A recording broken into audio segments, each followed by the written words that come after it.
सावकाश आपली जाणीव आपल्या श्वासावर घेऊन जायची आहे.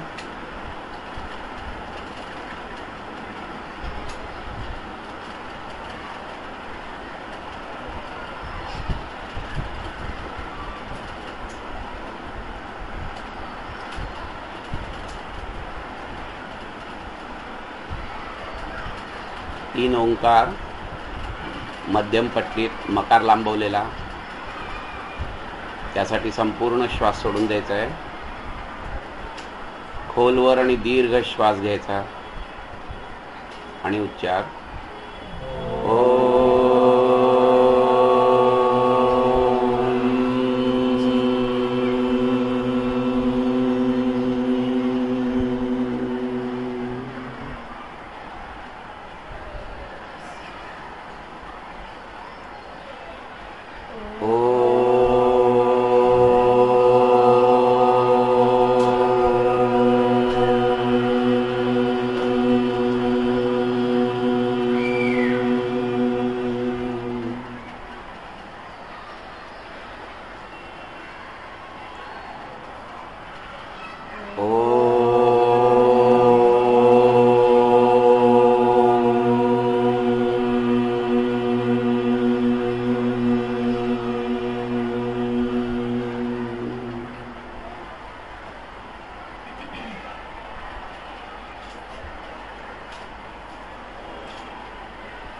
दोन्ही हात नमस्कार मुद्रेत.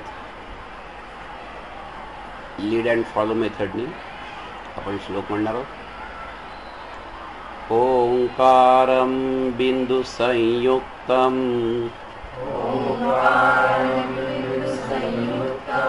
नित्यं ध्यायन्ति योगिनः मोक्षदं चैव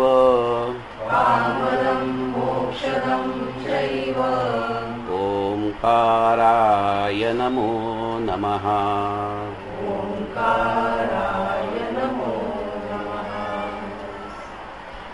योगेन चित्तस्य पदेन वाचां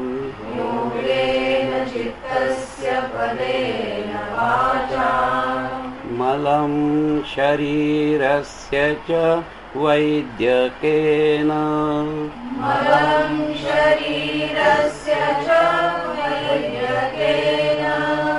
योपाकरोतं प्रवरं मुनीनां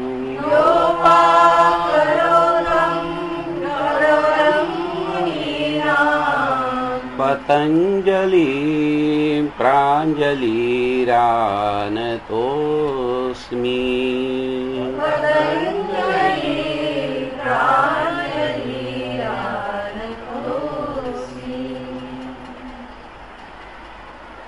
हस्तमर्दन, नेत्रस्पर्श,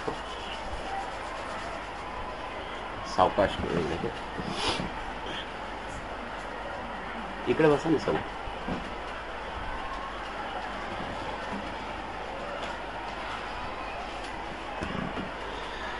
रामनवमीच्या दिवशी आपला हा जो चर्चा ग्रुप जो आहे आपण सुरू केला. पहिल्याच लेक्चरमध्ये आपण बघितलं होतं की साधारण वेद आणि उपनिषदांमध्ये काय काय सांगितलं आहे आणि या वेद आणि उपनिषदांचा अर्थ जसा जसा लोकांना भावला तशी तशी त्या पद्धतीने त्या लोकांनी त्यांच्या त्यांच्या शास्त्रांची म्हणा दर्शनांची अशी मांडणी केली. आणि नंतर आपण हेही बघितलं की प्रत्येक जण त्याचा अर्थ हा आपल्या पद्धतीने लावत होता आणि म्हणूनच ही दर्शनं जी आहेत, आस्तिक दर्शनं, आपली 6 ही आस्तिक दर्शनं तयार झाली आहेत.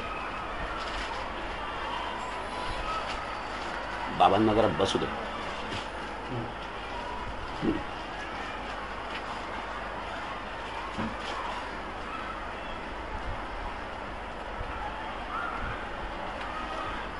आणि त्याच्यामध्ये आपण बघितलं की आस्तिक दर्शनं यांनी एक नक्की केलेलं होतं की वेद हे प्रमाण मानलेलं होतं. म्हणजे जो काही उद्या वाद निर्माण झाला तर तो वाद जरी झाला तरी देखील वेदाने जे सांगितलं असेल ते प्रमाण होतं आणि म्हणून प्रमाण काय तर वेद होतं आणि म्हणून वेदाला प्रमाण मानणारी जी दर्शनं ती आस्तिक दर्शनं असं आपण बघितलं.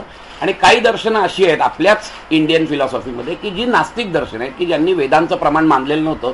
त्यांचं म्हणणं असं होतं की वेदात सांगितलं ते आम्हाला काही मान्य नाही, पण आमची स्वतःची अशी फिलॉसॉफी आहे. आणि अतिशय सुंदर अशा फिलॉसॉफी आपण आहेत की ज्या बुद्ध, जैन आणि चार्वाक या तीन ज्या आहेत त्या नास्तिक दर्शनं म्हणून प्रसिद्ध आहेत. एक गोष्ट अजून आपण त्या दिवशी बघितली होती की प्रत्येक दर्शनामध्ये कॉमन पॉईंट्स आहेत. जसं आपल्या साही दर्शनांमध्ये मोक्षासंबंधी विवेचन आहे की नक्की अंतिम ध्येय काय आहे माणसाच्या जीवनातलं, त्याच्यासंबंधी विवेचन आहे. कायदा जो आहे ह्याचा कर्मसिद्धांत, या कर्मसिद्धांत सगळ्यांनी मान्य केलेला आहे. पुनर्जन्म सगळ्यांनी मान्य केलेला आहे. त्याचप्रमाणे प्रमाण चर्चा पण सगळ्यांनी मान्य केली आहे की कुठेतरी प्रमाण असलं पाहिजे, की मी जे म्हणतो याला काहीतरी प्रमाण असलं पाहिजे. मग प्रत्येकाने वेगवेगळी प्रमाणं घेतली आहेत, परंतु प्रमाण नसल्याशिवाय त्यांचं दर्शन हे कुठलंच दर्शन हे लोकांना मान्य नव्हतं. आणि त्यामुळे प्रमाण चर्चा सुद्धा त्यात होती. हे 4-5 जे मुद्दे होतात हे कॉमन आहेत मुद्दे, हे आपण बघितलं. आणि प्रत्येक दर्शन हे वादी प्रतिवादी पद्धतीने कसं सकस होत गेलं. कारण असं आहे की आपल्या इथे लोडाला टेकून गप्पा नव्हत्या मारत ते, तर ते पहिले स्वतःच्या जर का ते खोडायचं असेल एखाद्याचं मत तर त्याचा प्रचंड अभ्यास करायचे ते आणि मग स्वतःचं मत मांडायचे.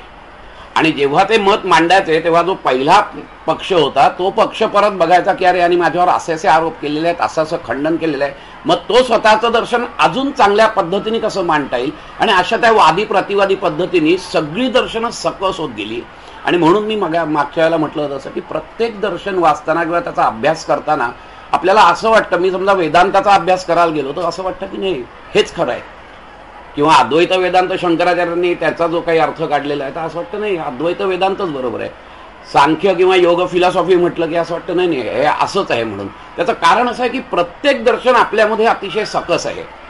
आणि हा जो आहे हा आपला सर्वात मोठा इंडियन फिलॉसॉफीमधला एक महत्त्वाचा मुद्दा आहे की कुठेही एकाने खंडन केलंय मग तो गेल्यानंतर दुसऱ्यांनी त्यात ऍड केलाय वगैरे असं नाही, तर एकाच वेळेला सगळी दर्शनं वरवर येत गेलेली आहेत आणि त्यामुळे त्यातला सकसपणा तसाच राहिलेला आहे. हाही आपण एक मुद्दा बघितला होता.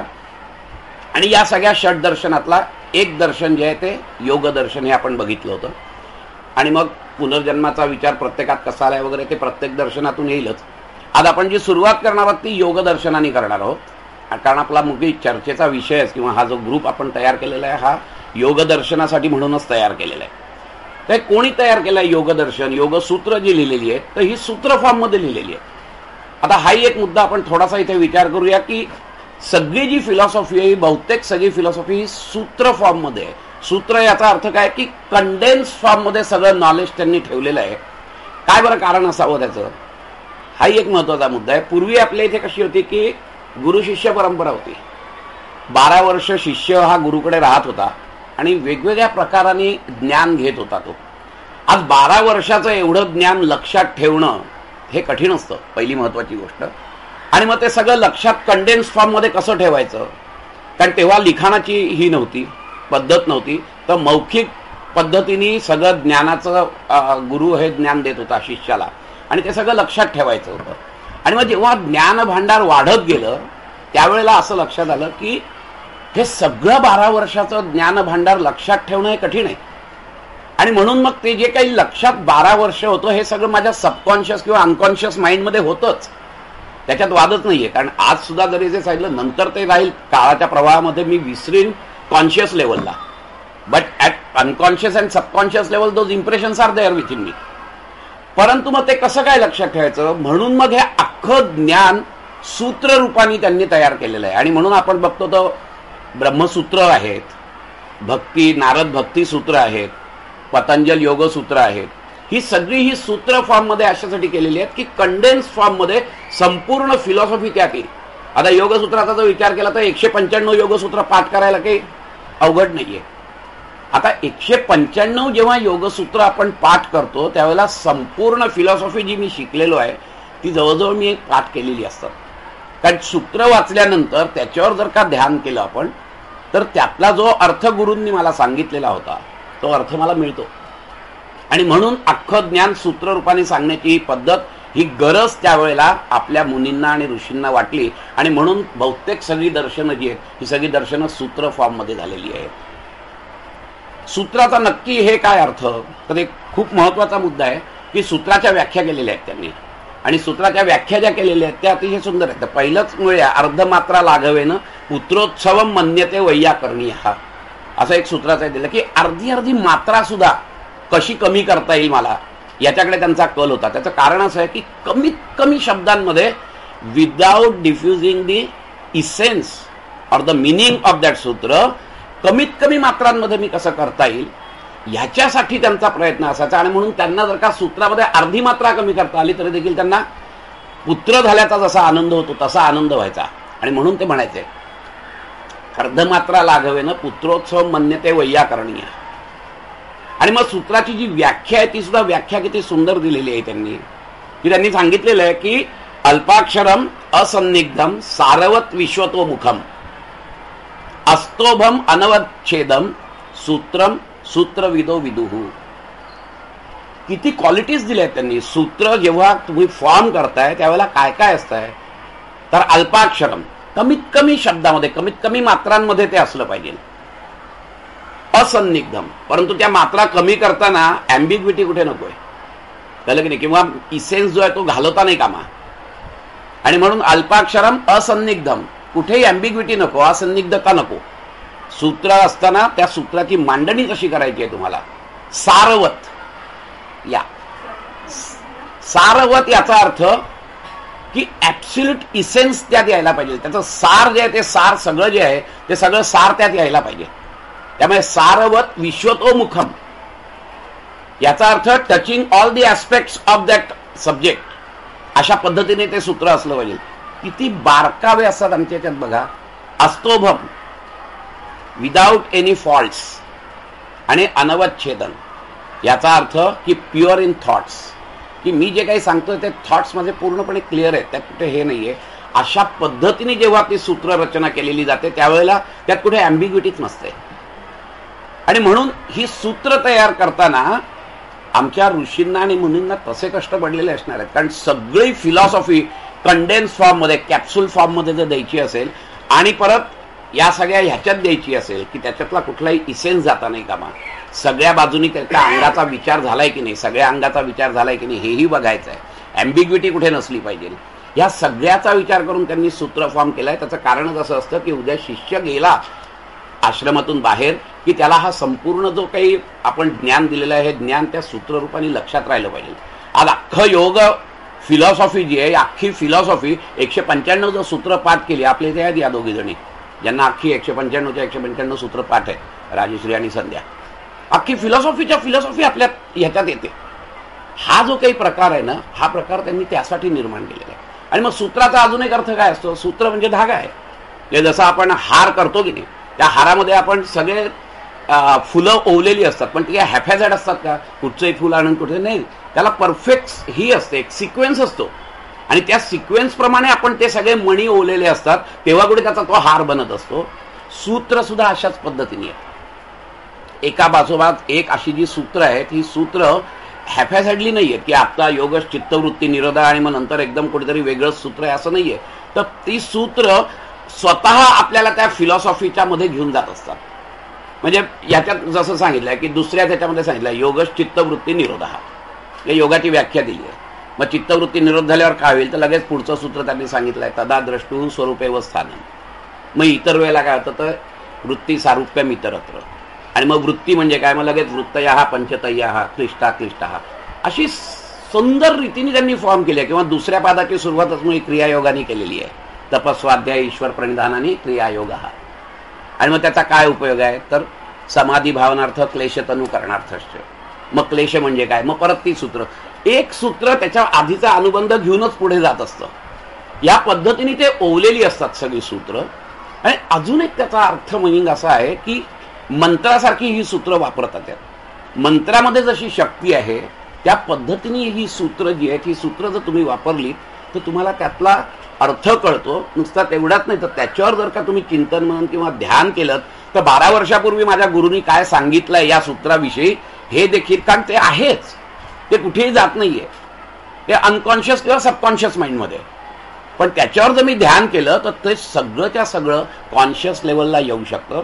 एवढंच नाही तर कैक वेळेला त्यातला हिडन मिनिंग देखील मला कळतो त्याच्यावर जर मी ध्यान केलं तर. कारण इट्स लाईक ए मंत्र.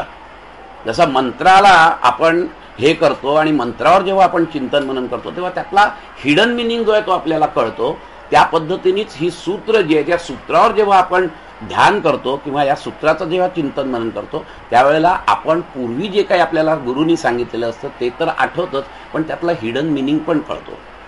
आणि याचं जिवंत उदाहरण मी स्वतः आहे आणि मी हे अनुभव घेतलेला आहे म्हणून मी तुम्हाला सांगतो.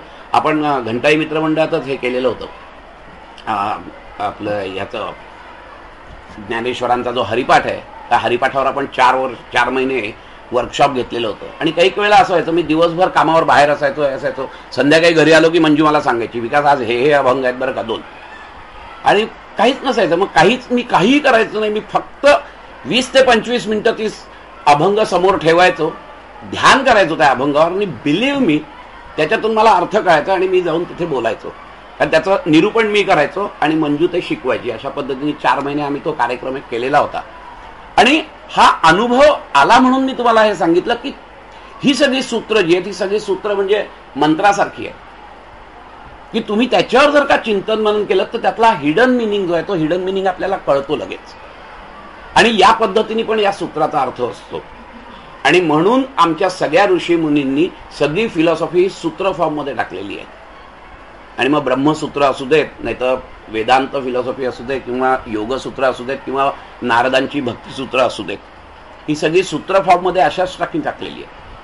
आणि अशा या सूत्र फॉर्म मध्ये जेव्हा पतंजली मुनींनी हे फॉर्म केलेलं आहे.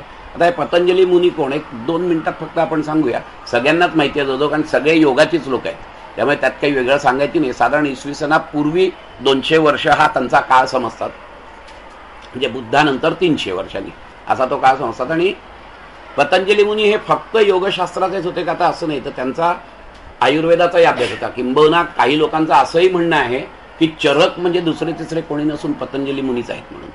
त्यानंतर त्यांनी पाणिनींच्या याच्यावर महाभाष्य केलेलं आहे, त्यामुळे व्याकरणाच्या दृष्टीने सुद्धा पतंजली मुनी हे थोर होते.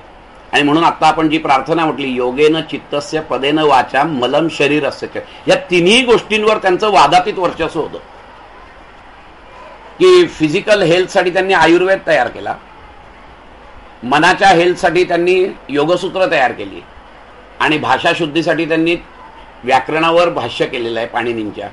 आणि त्यामुळे हे स्वतः व्याकरणातलेच हे असल्यामुळे त्यांना सूत्र फॉर्म करायला खूप अडचण आलेली नाहीये.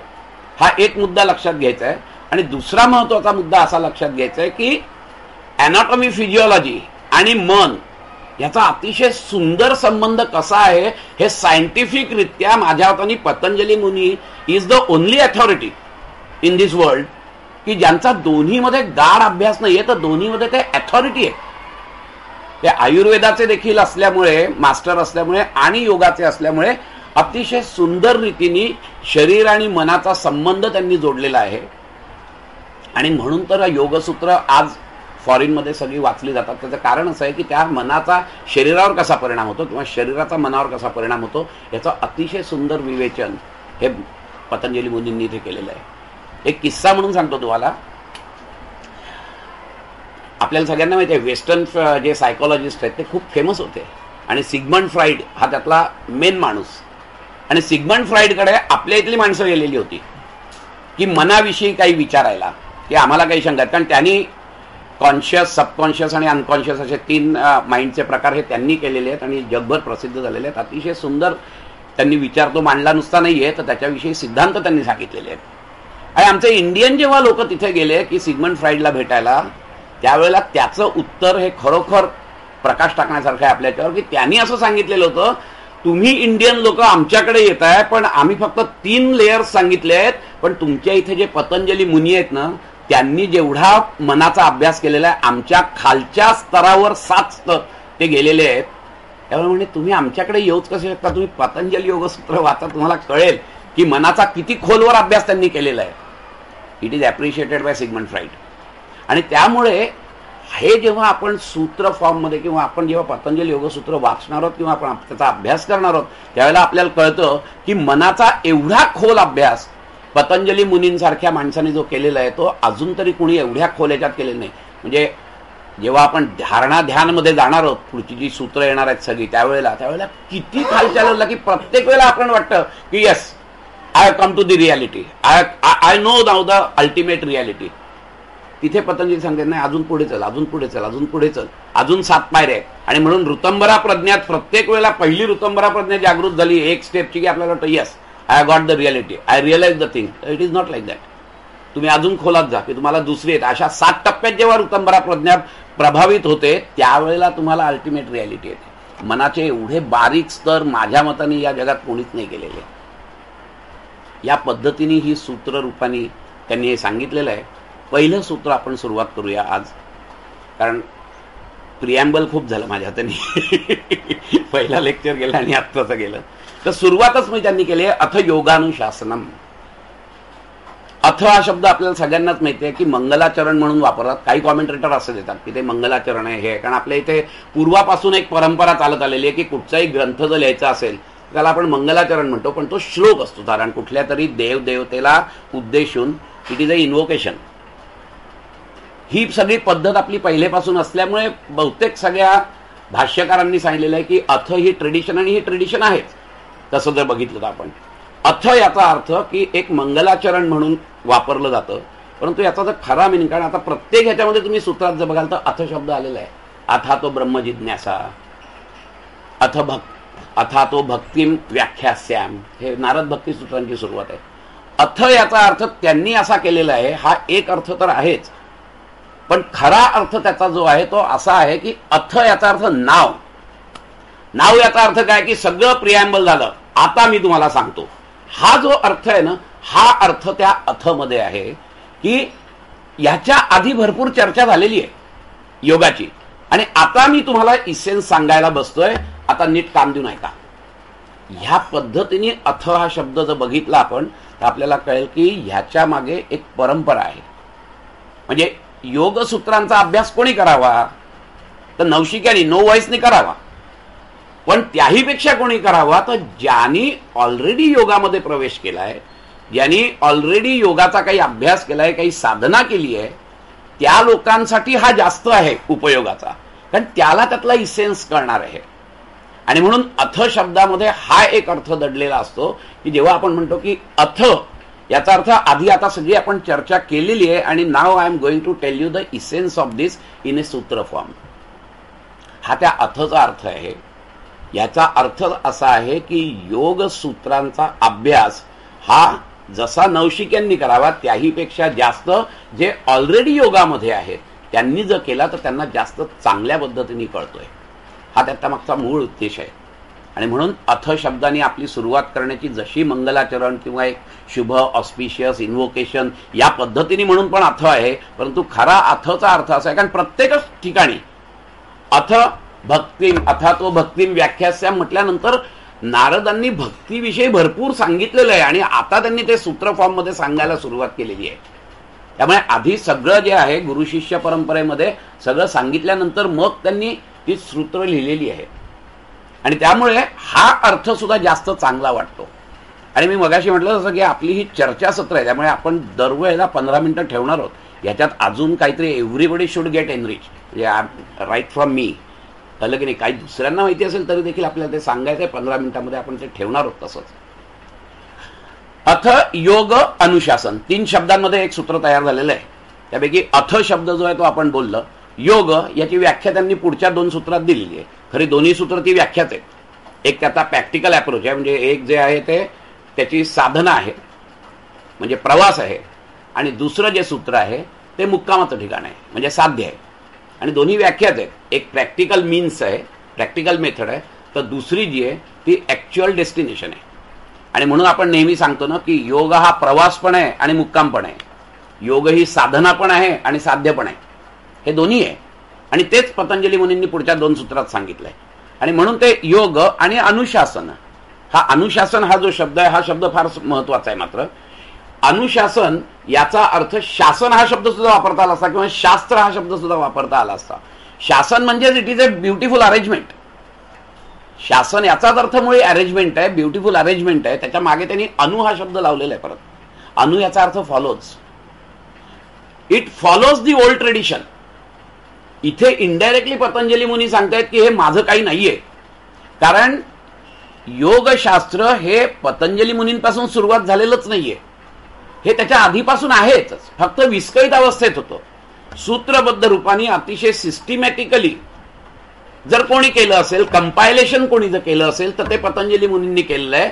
त्यामुळे त्यांनी ते अणु जे लावलेलं आहे, इट फॉलोज दी शासन, इट फॉलोज दी ट्रेडिशन, या अर्थाने तिथे अनुशासन हा शब्द वापरलेला आहे.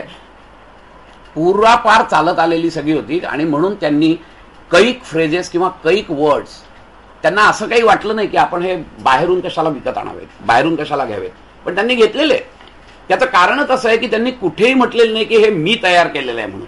योगशास्त्र हे पूर्णपणे आधीपासून होतंच, फक्त ते विस्कळीत अवस्थेत होतं. त्याला अतिशय सिस्टमॅटिक फॉर्म मध्ये सूत्र रूपाने पतंजली मुनींनी घेतलं, हा त्यांचा नक्की आहे. आणि प्लस त्यांचं चिंतन मनन होतं, त्याच्याबद्दल वाद नाहीच आहे. परंतु हे त्यांचं इन्व्हेन्शन नाही, हे त्यांनी या अनुशासन या शब्दामध्ये त्यांनी सांगितलेलं आहे. अगदी खरं जर सांगायचं तर की it follows the old tradition, मी फक्त त्याला सूत्र रूपाने आणि सिस्टमॅटिक पद्धतीने पुढे उभे केलेलं आहे. आणि म्हणून त्यावेळेला जे प्रचलित शब्द होते, त्यावेळेला ज्या प्रचलित फ्रेजेस होत्या, त्या फ्रेजेस सुद्धा त्यांनी आपल्या योगसूत्रात टाकायला त्यांना काही, दे डोंट हेजिटेट, त्यांना असं काही वाटलं नाही कसं टाकू काय टाकू असं काही नाही. कारण त्यांचा उद्देशच मुळे असा होता की संपूर्ण योगशास्त्र जे विस्कळीत अवस्थेत आहे ते सूत्र रूपाने आणि अतिशय शिस्तबद्ध रीतीने लोकांपुढे ठेवायचं. आणि म्हणून कैक आपल्या योगसूत्रांमध्ये तुम्हाला दिसेल, म्हणजे एक दोन तर सूत्र अशी आहेत की असं वाटतं की हे डायरेक्ट बुद्धांच्या फिलॉसॉफीवरून घेतलेली आहेत का. मैत्री करुणा मुदिता उपेक्षाणाम सुखदुःख पुण्य अपुण्य विषयाणाम विषयात चित्तप्रसादम, हे सगळेच्या सगळे शब्द आणि फ्रेजेस जसेच्या तसे बुद्धिस्ट फिलॉसॉफीवरून घेतलेले आहेत त्यांनी. किंवा असंशयम महाबाहो मनोदुर्निग्रहम चलम अभ्यासेन तू कौंतेय वैराग्याने च गुह्यतम, गीतेतला जसाच्या तसा अभ्यास वैराग्य अभ्याम तन्निरोधा त्यांनी घेतलेला आहे. कारण त्यांना कुठेही त्यात वाईटपणा किंवा असं काही वाटलं नाही, नाखुशी वगैरे वाटलेली नाहीये. कारण त्यांचा हेतू क्लिअर होता, अतिशय स्पष्ट हेतू होता, व्हेरी क्लिअर इन थॉट्स, की मला हे सगळं योगशास्त्र जे आहे, योगशास्त्र अतिशय सुंदर रीतीने लोकांपुढे ठेवायचं की जेणेकरून लोक त्याचा अनुशासन करतील, त्याला अनुसरतील. हा उद्देश क्लिअर इन थॉट्स अनवद्देशम आपण म्हटलेलं आहे मगाशी. प्युअर थॉट्स होते त्यांचे की मला हे करायचं, त्यामुळे त्यांना असं काही वाटलं नाही. त्यामुळे काही फ्रेजेस काही शब्द त्यांनी उचलून टाकलेले आहेत तिथे. आता अभ्यास वैराग्य अभ्याम डायरेक्ट गीतेतून घेतलेला आहे, मैत्री करुणा मुदिता डायरेक्ट बुद्धिस्ट फिलॉसॉफीवरून घेतलेलं आहे. पण जिथे जिथे त्यांना असं वाटलं की हे योग्य आहे, तिथे तिथे निसंकोचपणे त्यांनी ते फ्रेजेस किंवा वर्ड्स वापरलेले आहेत. ह्याच्यातच त्यांचा मोठेपणा आहे खरं सांगायचं. पुढे लपवाछप्पी वगैरे काही केली नाही त्यांनी की अरे हे आपण मग लोक म्हणतील की यांनी बुद्धिस्ट फिलॉसॉफीची घेतलंय किंवा यांनी गीतेतून घेतलंय मग यांचं काय स्वतःचं, असं काही नाही. त्यांचा हेतू क्लिअर होता की हे जे शास्त्र आहे, शास्त्र पूर्वापार चालत आलेलं आहे आणि पूर्वापार चालत आलेलं शास्त्र जे आहे तेच मी लोकांपुढे मांडतोय, हे त्यांना माहिती होतं. फक्त मी ते सिस्टमॅटिक फॉर्ममध्ये मांडतोय, माझा हेतू क्लिअर आहे. त्यामुळे त्या ह्याच्यामध्ये जर का मी ते मांडत असेल तर मला काही त्यात वाईट वाटायचं कारण नाही आहे. या पद्धतीने त्यांनी ते तिथे ठेवलेलं होतं. हा एक महत्त्वाचा मुद्दा, पतंजली मुनींचा मनाचा मोठेपणा सुद्धा आपल्याला म्हणता येईल की अशा पद्धतीने त्यांनी ते वापरलेलं आहे आणि त्यात त्यांना काहीही वाटलेलं नाही आहे. संपूर्ण योगशास्त्र हे 195 योगसूत्रामध्ये त्यांनी दिलेलं आहे आणि त्यातलं हे पहिलं जे आहे ही सुरुवात त्यांनी जी केलेली आहे अथ योगानुशासनम, त्याच्यात त्यांनी बरंच काहीतरी सांगून टाकलेलं आहे. एक तर म्हणजे मी याचा करता करविता नाही, योगशास्त्र आधीपासून होतंच, योग लोक वापरतच होते, सगळंच होतं. फक्त एवढंच आहे की मी सिस्टमॅटिक फॉर्ममध्ये दिलं, एवढंच त्यांचं म्हणणं आहे.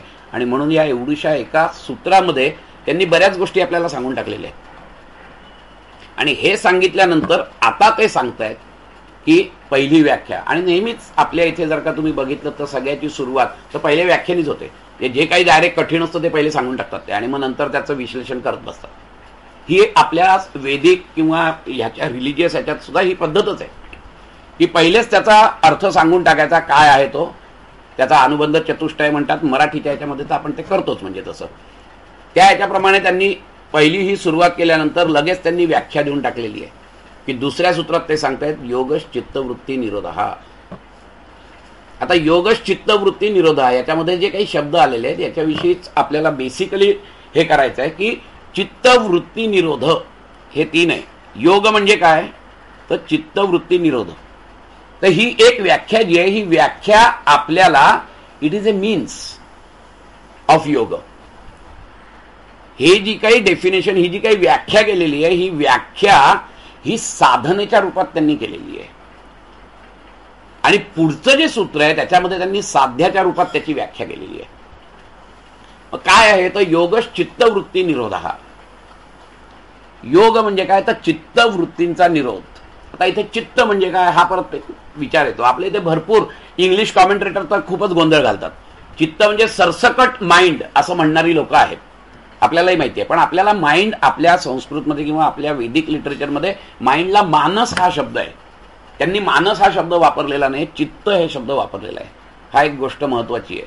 त्यामुळे पतंजली मुनी जेव्हा चित्त, आणि त्यांनी सगळीकडे चित्त वापरलंय, फक्त 2 किंवा 3 ठिकाणी त्यांनी मन वापरलेलं आहे. ते बीसफुली प्लीसफुल जेव्हा माइंड म्हणतात, ती जी काही 7 त्यांनी सूत्र दिलेली आहेत ना, त्याच्यामध्ये त्यांनी फक्त वापरलेलं आहे. पण बाकी सगळ्या ठिकाणी त्यांनी चित्त वापरलेलं आहे. मग चित्त म्हणजे काय नक्की? मग माइंड म्हणजे चित्त का? तर तसंही नाहीये. तर चित्त हा जो शब्द आहे ना, हा जो रूट आहे चित्तची, त्याचा अर्थ चेतवणे, to enlighten, to be aware, याच्या अर्थाने तो चित्त शब्द आहे.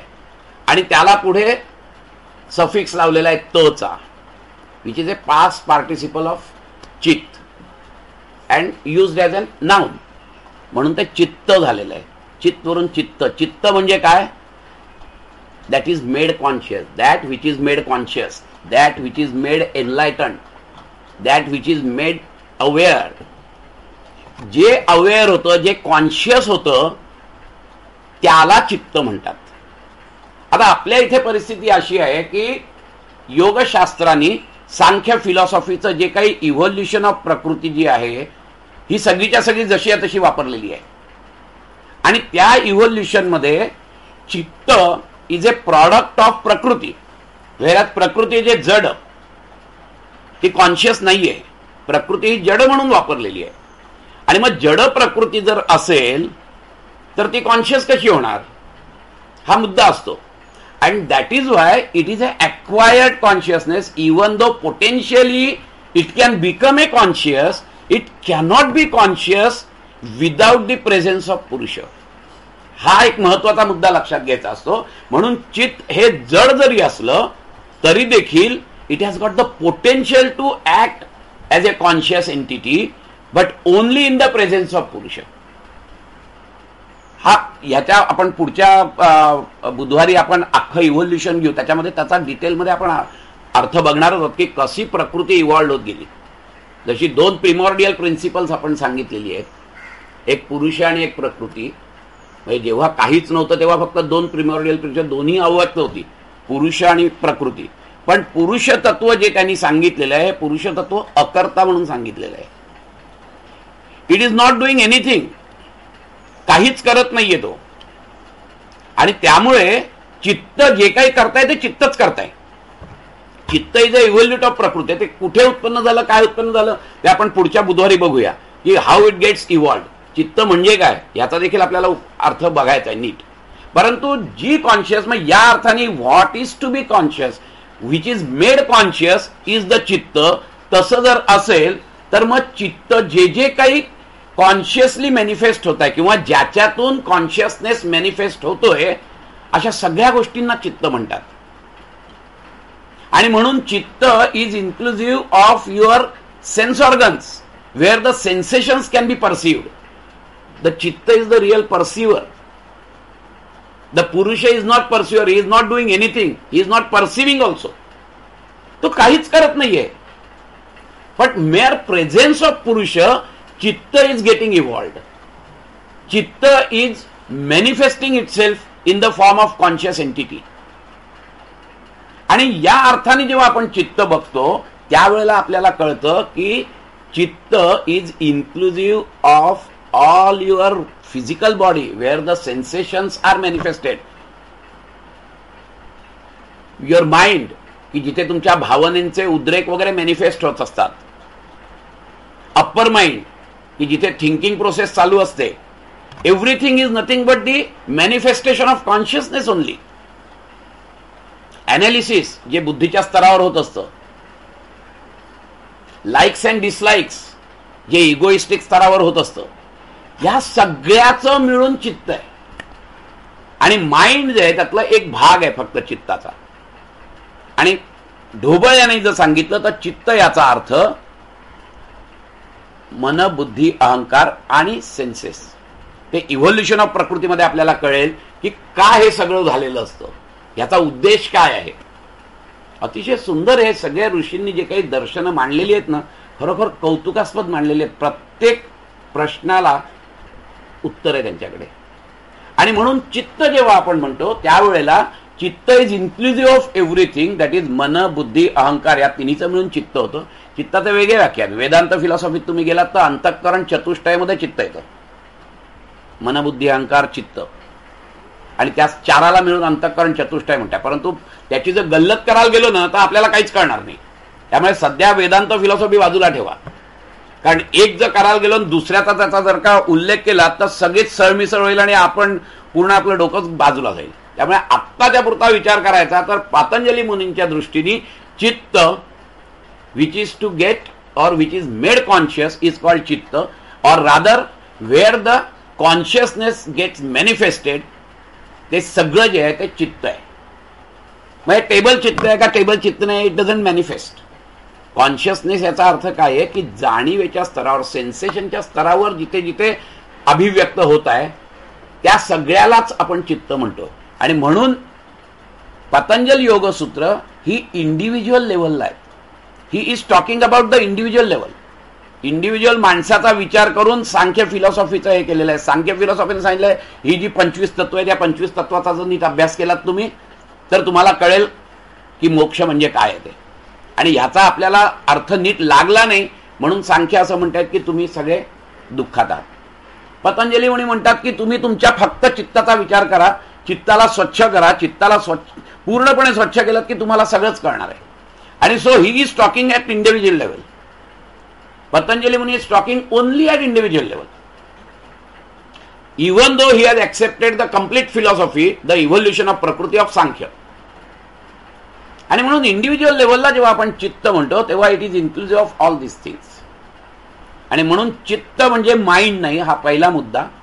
दुसरा मुद्दा, चित्त is inclusive of all this things, मन, बुद्धी, अहंकार. मनाचा व्यवहार काय आहे, बुद्धीचा व्यवहार काय आहे, अहंकाराचा व्यवहार काय आहे हे आपण पुढे बघणार आहोत. परंतु हे सगळ्याचं मिळून चित्त बनलेलं असतं. आणि म्हणून योग, चित्त, वृत्ती, निरोधा. आता वृत्ती, वृत्ती याचा अर्थ काय? वृत्त याच्यापासून तो बनलेला आहे. वृत्त म्हणजे टू बिहेव और to act in a circular motion, या दोन्ही अर्थाने ते होतं. आणि त्या वृत्तला ती प्रत्यय लावल्यानंतर त्याचं फंक्शनल मॉडिफिकेशन होतं. आणि म्हणून वृत्ती जेव्हा आपण म्हणतो तेव्हा त्याचा खरा खरा अर्थ आहे की it is a functional modification of चित्त. आता फंक्शनल मॉडिफिकेशन ऑफ चित्त याचा अर्थ काय की चित्त म्हणजे आपण बघितलं सगळ्याच अर्थाने. मग फिजिकल लेवलला जेव्हा मी हातवारे करतोय, हे करतोय, that is also a modification, ती सुद्धा वृत्ती आहे. मी भावनेच्या स्तरावर माझ्या भावना समजा हे होत असतात, ती सुद्धा वृत्तीच आहे. कारण भावनेच्या स्तरावर उद्भस होतीये, रिव्होल्युशन होत आहे, काहीतरी बिहेवियर होत आहे. थिंकिंग प्रोसेसमध्ये समजा माझं असतं तर अपर माइंड आहे, तिथेही त्याला वृत्ती म्हणतात. बुद्धीच्या स्तरावर काही अनालिसिस चाललेलं आहे माझं, त्याही वृत्ती आहेत. इगोइस्टिक लेवलला माझं लाईक्स अँड डिसलाईक्स आणि बाकी सगळं चाललेलं आहे, ती पण वृत्ती आहे. म्हणजे थोडक्यात सांगायचं तर प्रत्येक क्षणी कुठे ना कुठेतरी वृत्ती आहेच. आयदर फिजिकल लेवलला, मेंटल लेवलला, इंटेलेक्च्युअल लेवलला, इगोइस्टिक लेवलला. आणि या सगळ्या वृत्ती आपण जर नीट बघितलं ना तर हजारो लाखो आहेत. आत्ता मी बोलतोय, माझ्यामध्ये मी स्वतः काहीतरी बोलतोय, फिजिकली मी बोलतोय, माझ्या मनात काहीतरी विचार आहे की जे तुम्हाला सांगायचं आहे. या सगळ्या वृत्ती उपभोग चालूच आहेत माझ्या. तुम्ही ऐकताय, ऐकताना कोणाच्या मनात काहीतरी काय फालतू बडबडतो, ज्या फिलॉसॉफी काय माझा काय सब्जेक्ट नाही, उगीच फालतू आहे, उगीच आलो वगैरे, या वृत्ती उचंबळून येत असतील. अरे नाही, खूप चांगलं सांगतोय, काहीतरी पतंजली मुनींनी सुंदर लिहिलंय, ही वृत्ती निर्माण झालेली असेल. काही जणांच्या मनात अजून काहीतरी असेल अनालिसिस की अरे असं सांगितलंय पण ते असं सुद्धा असू शकतं. All this analysis may be going on in everybody's mind or somebody's mind. या सगळ्या वृत्ती कंटिन्युअस चाललेल्या असतात आपल्यामध्ये. आणि यालाच वृत्ती असं म्हटलेलं आहे त्यांनी. ह्या वृत्तीचा जेव्हा निरोध होतो तेव्हा योग, म्हणजे हा निरोध करणं म्हणजे योग. योग चित्तवृत्ती निरोध. हा निरोध हा जो शब्द आहे हा परत वेगळा आहे. हा रुध धातूपासून झालेला आहे. रुध याचा अर्थ रोखणे, बट फोर्सफुली रोखणे असा साधारण अर्थ होतो. योगामध्ये एक्झॅक्टली याच्या उलट अर्थ आहे. इथे स्पॉन्टेनियस स्टॉपिंग ऑफ वृत्ती आहे, हे लक्षात घ्या तुम्ही. कुठेही फोर्सफुली नाही आहे. पतंजली मुनींनी कुठेही सांगितलं नाही it is a spontaneous stoppage of the modifications, functional modifications of your चित्त. या ज्या वृत्ती आहेत त्या स्पॉन्टेनियसली थांबायला लागतात. त्या कशा थांबतील तर साधनेमुळे थांबतील. अष्टांग योगाच्या साधना करून तुमच्या त्या वृत्ती थांबणार आहेत. त्यामुळे इथे हा एक महत्वाचा मुद्दा लक्षात घ्यायचा असतो की वृत्ती निरोध जेव्हा म्हणतो, हा नी जो शब्द आहे ना, हा नी सुद्धा निशेष या अर्थाने वापरलेला आहे की absolute caseation of functional modification of चित्त म्हणजे योग आहे. कॉन्सन्ट्रेशन फक्त नाही. काही कॉमेंट्रेटरनी केलेलं आहे, विशेष करून व्यासभाष्यामध्ये त्यांनी केलेलं आहे की कॉन्सन्ट्रेशन म्हणजे जे चित्ताचे आपले जे प्रकार आहेत 5, क्षिप्त विक्षिप्त, त्याच्यामधला एकाग्र आणि निरुद्ध, ह्याला दोघांनाही त्यांनी हे म्हटलेलं आहे. आणि त्याला त्यांनी एकाला संप्रज्ञात समाधी म्हटलं, एकाला असंप्रज्ञात म्हटलेलं आहे. कळलं की नाही? पण इथे नीचा अर्थ निशेष, याचा अर्थ कम्प्लीट सिजेशन, यालाच फक्त पतंजली मुनींनी म्हटलेला आहे. असा अर्थ एक निघू शकतो याच्यातून की निशेष करायचे ते. कॉन्सन्ट्रेशनमध्ये एक आहेच तुमची वृत्ती शिल्लक. निशेष याचा अर्थ पूर्णपणे जेव्हा याचं, आणि म्हणून ते म्हणतात ना की it is a waves on the water, आणि जिथपर्यंत त्या लाटा आहेत तिथपर्यंत तळ दिसत नाही आपल्याला. लाटा शांत झाल्या की तळ दिसत असतो. तर लाटा शांत होणं जास्तीत जास्त एकाग्रतेपर्यंत येऊ शकतो. पण त्या तळाच्या खाली जो काही हिरा आहे तो हिरा जर घ्यायचा असेल तर नंतर त्या ह्याच्यात आत शिरायला लागतं.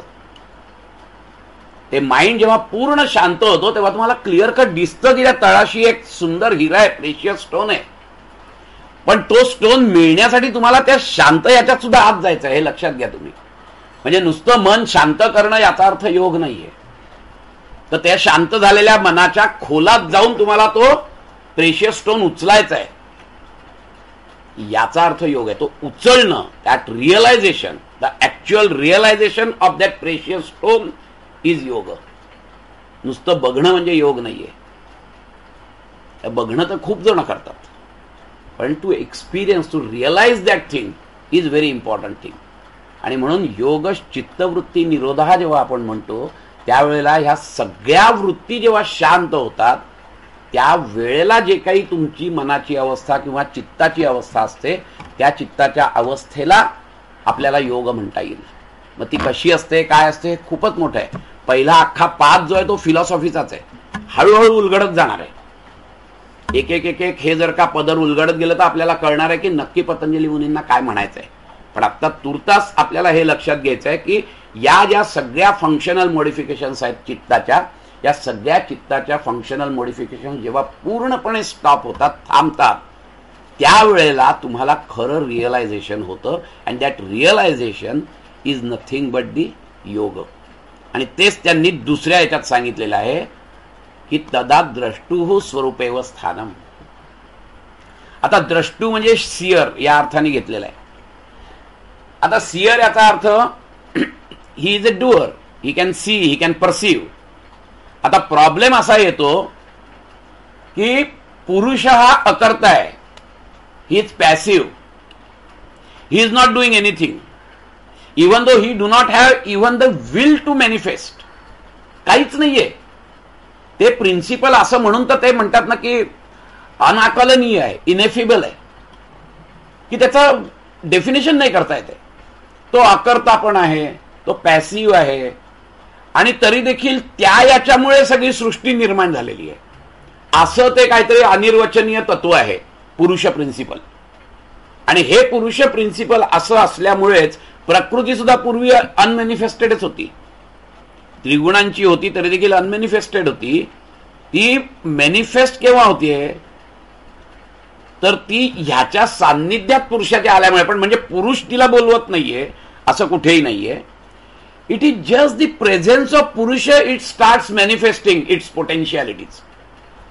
म्हणजे ती जड, काही जण प्रकृतीला मॅटर म्हणतात. ते मॅटर हा शब्द फार चांगला नाहीये, कारण matter by itself is absolute जड, ते काहीच करत नाहीये.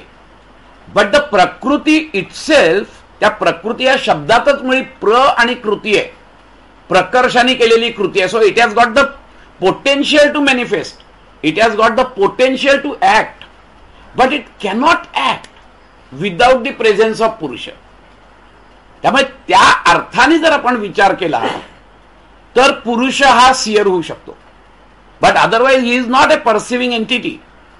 द परसिव्हेशन जे आहे ते चित्ताचं आहे, ते प्रकृतीचं आहे. परंतु ते केव्हा होत आहे मॅनिफेस्ट? जेव्हा पुरुषाच्या सान्निध्यात असतो. आणि म्हणून इन अ वे पुरुष इज द सियर. जरी तो अकर्ता असला तरी देखील त्याच्या प्रेझेन्समुळे हे सगळं चाललेलं आहे. आणि म्हणून ही इज द सियर. आणि म्हणून चित्तालाच जे काही मोक्ष मिळायचा आहे तो चित्ताला मिळायचा आहे, पुरुषाला नाही मिळायचा. पुरुष कधी अनअफेक्टेडच आहे. हे जे चैतन्य आहे हे चैतन्य कधी अनअफेक्टेड आहे.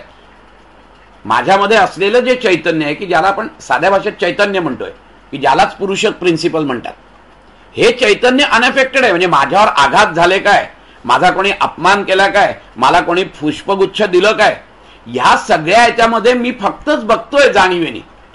मला काहीच फरक पडत नाहीये. मी द्रष्टा आहे, मी फक्त दूर राहून बघतोय. हा बाबा, माझा अपमान, या चित्ताचा अपमान झालाय. पण ते देखील परसिव्ह होत नाहीये त्याला. ते देखील त्याचा जो एजंट आहे, पहिला एजंट तो चित्त, तो परसिव्ह करतोय. कठीण आहे थोडंसं, पण पुढे पुढे ते कळणार आहे आपल्याला. कारण जेव्हा आपण त्याच्यात एक एक एक एक पद उलगडत जाऊ तेव्हा मग नंतर आपली विचारधारा बरोबर सुरू होणार. त्याच्यातून आत्ता होणार नाहीये. पण आत्ता फक्त एवढंच आपल्याला लक्षात ठेवायचं आहे की चित्तालाच सगळं होणार आहे. पण चित्त जे सगळं मॅनिफेस्ट करतोय ते पुरुषाच्या सान्निध्यामुळे करतोय. त्यामुळे पुरुष काहीच एफेक्ट होत नाहीये. पुरुष उभाच आहे. पुरुषाला काहीही त्याचं घेणं नाही, देणं नाहीये. जे काही घेणं देणं आहे हे सगळं त्या चित्ताला आहे.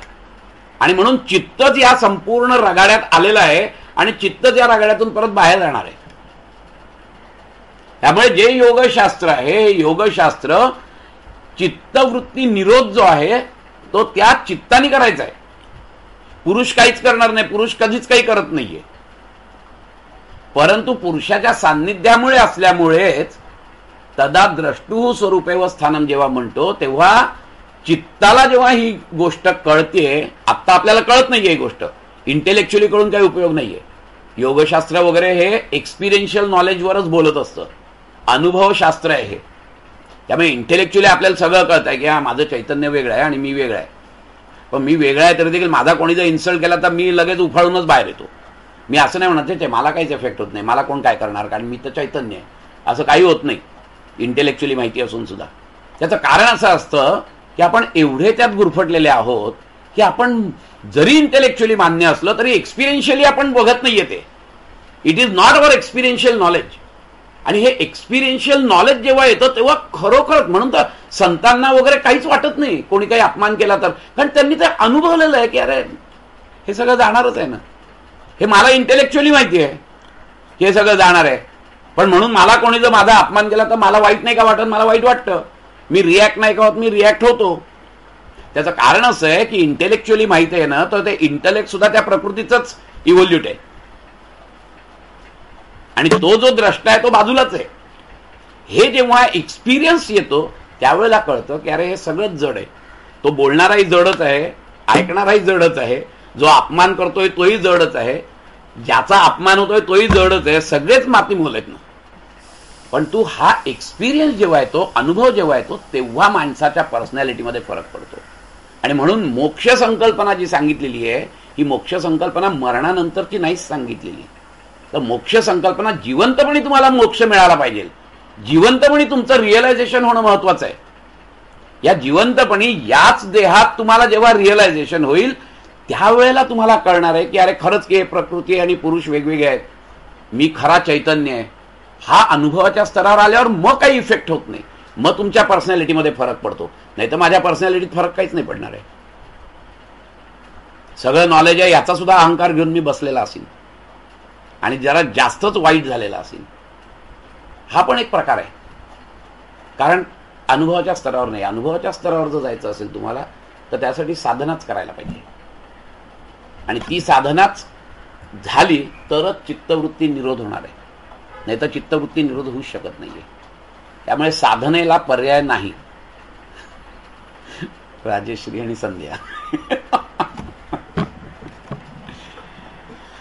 खूप शिकतो आपण, खूप हे करतो, परंतु साधना नाही करत आहे. साधना जर नाही केली तर काही उपयोगच नाहीये. खूप वाचलेलं असतं आपण, खूप पुस्तकं वाचलेली असतात, खूप इंटेलेक्च्युअल ज्ञान याच्यात भरलेलं असतं. त्या झेन याच्यामध्ये खूपदा सांगतात की हे सगळं पहिले फेकून द्या तरच तुम्हाला रिअलायझेशन होणार आहे. इथपर्यंत नाही. आमच्या सरांनी फार सुंदर एक गोष्ट सांगितलेली ती झेन मास्टरची. एक फिलॉसॉफर असतो, प्रचंड नॉलेजेबल माणूस असतो आणि त्याला साक्षात्काराची खूप ओढ असते, रिअलायझेशन पाहिजे असतं, म्हणून तो झेन मास्टरकडे जातो. आणि झेन मास्टर हे सगळे असे इतके विचित्र असतात की त्यांची मेथडच वेगळी आहे सगळी. आपला अनअकलनीय आहे त्यांची मेथड शिकवण्याची. तो कसा बसा खटपट करत एका झेन मास्टरकडे जातो. तिथे त्याला सांगतो असा असा मी प्रोफेसर आहे, हे आहे ते आहे सगळं आहे, मी असा असा शिकलोय हे शिकलोय, पण मला रिअलायझेशन पाहिजे तुमच्याकडून. तर म्हणे जाऊ दे म्हणे ते रिअलायझेशन वगैरे, आपण आधी चहा पिऊ म्हणे. आणि ते टी सेरेमनी म्हणजे असतोच ना, मोठा असतो त्यांचा तो. मग तो चहा देतो. हा आपला चहा पितो. ठीक आहे बाबा, चहा प्यायल्यानंतर आता मला आमचे झेन मास्टर सांगतील काहीतरी, उपदेश देतील, अनुग्रह देतील. मग परत तो चहा म्हणतो ठीक आहे, मला बहुतेक खूपच प्रेम आलाय म्हणून दुसराही चहा पितो तो. 3-4 वेळेला होतो. तर मग तो सांगतो की चहा नको म्हणे मला. म्हणे मी शिकवतोय ना तुला, हेच तर शिकवतोय मी. तू चहा रिकामा केला कीच मी भरू शकतोय, हेच तर कळलं पाहिजे तुला. आत्ता तुझं डोकं पूर्ण भरलेलं आहे म्हणे, मी काय भरू तुझ्यात, सगळं फेकून दे बाहेर, तर मी काहीतरी नवीन टाकीन ना.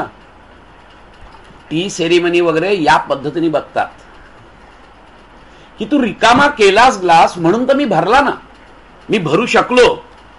आत्ता तुझं रिकामा नाहीच आहे काही, मी काय भरणार आहे तुला. त्यामुळे तू जे काही मला सांगितलंस, मी याव प्रोफेसर आहे तेव्हा प्रोफेसर आहे, मी हे वाचलंय मी ते वाचलंय, सगळं पहिलं फेकून दे तिथे आणि मग माझ्याकडे ये, मग मी तुला सांगेन काय करायचं ते.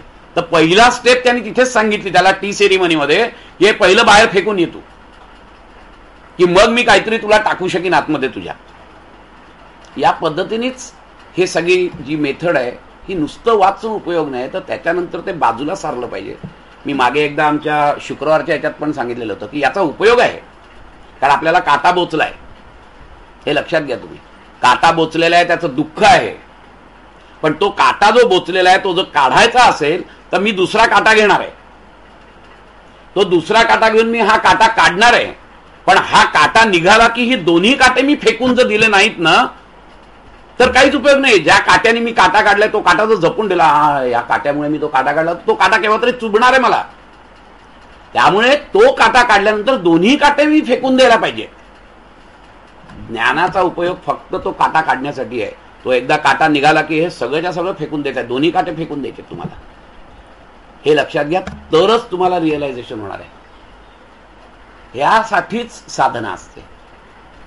साधनेमध्ये सगळं शिकलेल्याचा उपयोग करायचा असतो, पण सगळं उपयोग करून जेव्हा आपण टप्प्यात जातो त्यावेळेला ते ज्ञान बाजूला सोडायचं असतं आणि संपूर्ण शरणागत व्हायचं असतं.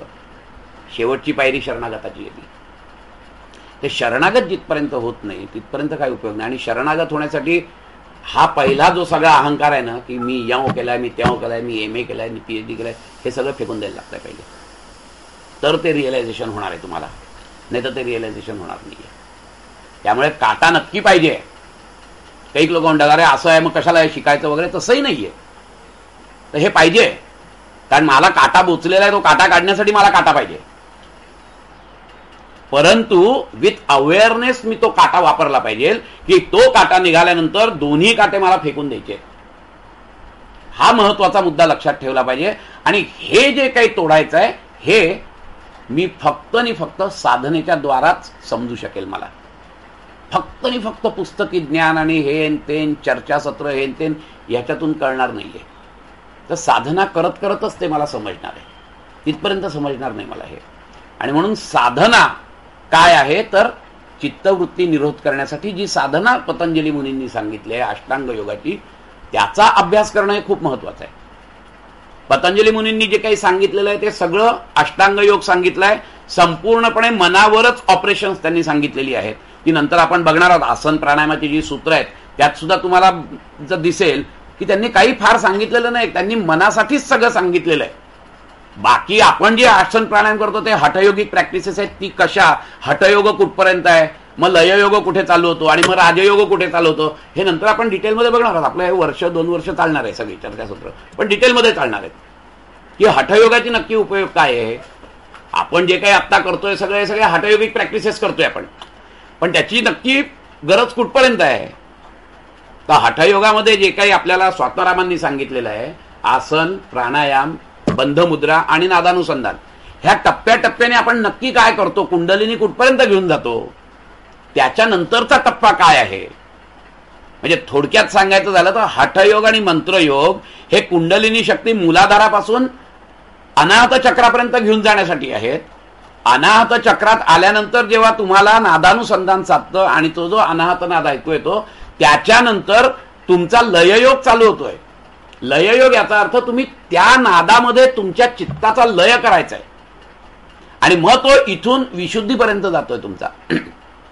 आणि विशुद्धीनंतर जेव्हा इथे येतो त्यावेळेला तुमचा राजयोग चालू होतो. खरं सांगायचं तर की तिथे तुम्ही ऑमनीसेंट ऑमनीप्रेझेंट हे जे काही सगळी तुम्हाला येतात आणि त्याच्यानंतर इथे आल्यानंतर जेव्हा तुम्ही पूर्णपणे सर्वज्ञ होता त्याच्यानंतरचा जो पुढचा प्रवास आहे तो असंप्रज्ञात समाधीचा आहे, किंवा आपण ज्याला आपण अन्य म्हणू त्या अन्याचा आहे, किंवा निर्बीज समाधीचा आहे, आणि अल्टिमेटली कैवल्य इथे आहे. आणि म्हणून तेच नाथ संप्रदायाने शिव आणि शक्तीचं मिलन सांगितलंय. ही शक्ती म्हणजे कुंडलिनी शक्ती आहे, ती वाढत वाढत जाऊन शिवाला पोहोचतीये. त्याच्यातच हे सगळे योग येत आहेत, मंत्रयोग, हठयोग, लययोग आणि राजयोग. पतंजली मुनी हे इथून इथपर्यंत सांगतायत, हे लक्षात घ्या तुम्ही. याच्या खालचा जो भाग आहे तो सगळा हठयोगिक आहे. आणि म्हणून हठयोगाने पहिल्याच याच्यात स्वात्मारामांनी सांगितलं की राजयोगाच्या प्राप्तीसाठी हठयोग करायचा आहे. Hatha yoga is not the ultimate aim. आमच्या इथे हठयोगिकच अभिमान घेऊन लागणारी लोक जास्त आहेत. अरे मी काय आसन करतो, काय मयूरासन करतो, त्याचा काही उपयोग नाहीये. खरा योग आहे तो नंतर आहे पुढे. तुम्ही फक्त कुंडलिनी शक्ती अनाहत चक्रापर्यंत घेऊन या, हठयोग संपला तुमचा इथे, त्याच्या पुढे नाहीये हठयोग. 8 वाजलेले आहेत. आपण वेळेच्या बाबतीत फार पर्टिक्युलर राहणार आहोत असं ठरलेलंच आहे पहिलेपासून, कळलं की नाही. एक 5 मिनिटं फक्त काही जर याच्यावर शंका असेल किंवा याच्यावर कोणाला काही ऍडिशन करायची असेल तर. स्वरूप अवस्थान याचा जे आता तुम्ही अर्थ आणि इंटरप्रिटेशन सांगितलं त्याच्यात एक डाऊट असा आहे तो विचारतोय की आपण चित्त आधीचं जे सूत्र आहे की योगिक चित्त वृत्ती निरोधा आणि त्यानंतर पतंजली तदा द्रष्टो स्वरूपे अवस्थानं इथे येतात. तर चित्तवृत्तींचा निरोध केला आणि मग आता तदा द्रष्टो स्वरूपे अवस्थानं. मग आता हे जे आहे त्यांनी जो रेफरन्स केला आहे तदा द्रष्टू, हा जो द्रष्टू रेफरन्स आहे हा माझं कन्फ्युजन असं आहे की तो पुरुषासाठी आहे का चित्तासाठी आहे. कारण चित्तवृत्तींचा निरोध केलेला आहे, मग ते रेफर द्रष्टू हे पुरुषाला करतायत की चित्ताला करतायत? ते पुरुषाला करतायत. मी म्हटलं ना पुरुषाला करतायत. इनडायरेक्टली द्रष्टा पुरुष आहे, परंतु चित्तवृत्तींचा निरोध हा चित्ताचा होतोय आणि चित्तच मुळे ह्यात अडकलाय आणि चित्तच ह्याच्यातून बाहेर जात आहे. हा सगळा खेळ चित्त करताय, परंतु खरा द्रष्टा कोण आहे? कारण की हे कशामुळे होत आहे तर याच्या प्रेझेन्समुळे होत आहे, पुरुषाच्या प्रेझेन्समुळे होत आहे. आणि म्हणून इनडायरेक्टली पुरुष इज द द्रष्टा. पतंजली मुनींना द्रष्टा म्हणजे पुरुषच म्हणायचं आहे. पण याचा जर खरा अर्थ घेतला तर सगळं जे काही करताय, who is acting? Prakriti is acting. Prakriti was manifested, unmanifested. When it comes in contact with the purusha it starts evolving, it starts manifesting. आणि त्याचं पहिलं जे हे आहे इव्हॉल्यूट ते महत्त्व आहे. आणि महत्त्व आणि अनमॅनिफेस्टेड प्रकृती याच्यामध्ये कुठेतरी चित्ताचं फॉर्मेशन आहे. ते मी नंतर सांगेन तुम्हाला कशा पद्धतीने आहे ते. Chitta is a carrier of this consciousness of this purusha principle. एक तबकडी धरा तुम्ही आणि त्या तबकडीवर ते पुरुष कॉन्शियसनेस नुसतंच घेऊन, किंवा तबकडी तिथे गेली आणि पुरुषाला घेऊन पुढे गेलेली आहे, तो काहीच करत नाहीये.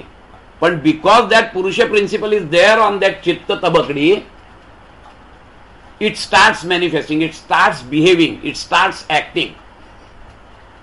आणि त्यामुळे तीच अडकली आहे, चित्त प्रकृतीच अडकली आहे आणि प्रकृतीच वेगळी होतीये.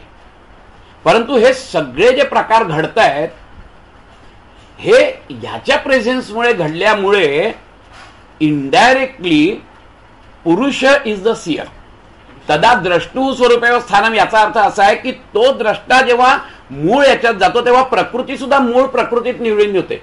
चित्त जे आहे ते मूळ प्रकृती विलीन होते आणि त्यावेळेला तिथला जो संयोग आहे तो संयोग वियोग होत असतो. So it is basically the realization of separateness of Purusha आणि प्रकृती. पुरुष प्रकृती संयोग, it is a very mystical, a very mysterious combination किंवा संयोग आहे तो. परंतु त्याचं रिअलायझेशन जेव्हा होतं की हे टोटली एव्हरीवेअर एव्हरी टाइम दिस पुरुष इज अनअफेक्टेड, इट इज अनअटॅच्ड. पण केवळ याच्यामुळे जे काही सगळे प्रकार चाललेले आहेत, जे काही सगळ्या तऱ्हा चाललेल्या आहेत त्या प्रकृतीच्या चाललेल्या आहेत. आणि त्यामुळे प्रकृतीच येते, प्रकृतीच खेळते आणि प्रकृतीच निघून जाते. त्यावेळेला द्रष्टा जो आहे तो तिथेच आहे अजूनही. त्याच्यावर आवरण आलं, त्याच्यावर बाहेर गेलं, तो द्रष्टा परत तिथेच राहिलाय स्वतःच्या अवस्थेमध्येच. त्यामुळे इनडायरेक्टली सियर इज पुरुष. पुरुष कारण पण नाही झाला. ही do not have any will, काहीच नाहीये तो अकर्ता आहे. ही इज अ पॅसिव्ह, निमित्त कारण आहे त्याला फक्त, बाकी काय नाही. ही इज समन्वय. एक्झॅक्टली, मनबुद्धी अहंकार तिन्हीला मिळून चित्त म्हटलेलं आहे. ते कसं जातं ते सांगतो मी तुम्हाला पुढच्या ह्याच्यात. फार सुंदर सांगितलेलं आहे लोकांनी. आहेत आपल्याला भरपूर पदर उलगडायचे आहेत त्याचे. हो ऑफकोर्स. शांतीपाठ, ओंकार आणि शांतीपाठ.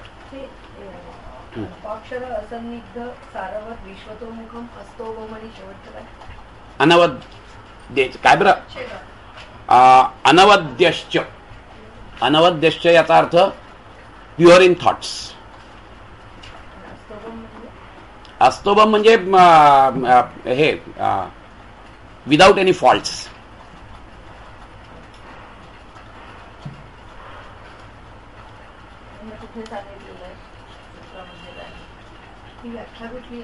व्याख्या सूत्राची व्याख्या आहे कुठे आहे मला आता आठवत नाही, पण मला जी काही माहिती आहे ती मी सांगितलेली आहे. कुठून आली आहे ही सरांनीच आपल्याला सांगितलेली आहे. तुला आठवत असेल तर आता सरांना विचारायला लागेल. मग सरांनी सूत्राची व्याख्या सांगितली. माझ्याकडे पाहिजे असेल तर या सूत्रावर एक मी नोट लिहिलेली आहे, ती तुला देईन मी. नोट लिहिलेली आहे, फार छान नोट आहे ती. 1-2 पानाची नोट आहे, ती मी देईन मात्र तुला नक्कीच. शांत बसायचं आहे, एक ओंकार करायचा आणि शांतीपाठ सगळ्यांनी एकत्र म्हणायचं आहे. ओम पूर्णमद. संपूर्ण श्वास सोडून द्यायचा, खोलवर आणि दीर्घ श्वास घ्यायचा आणि उच्चार.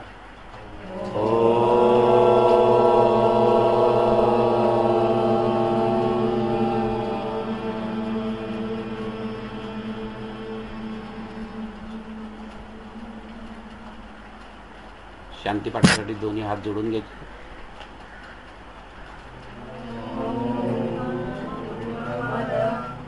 पूर्णमिदं पूर्णात् पूर्णमुदच्यते पूर्णस्य पूर्णमादाय पूर्णमेवावशिष्यते. ओम शांति शांति शांति.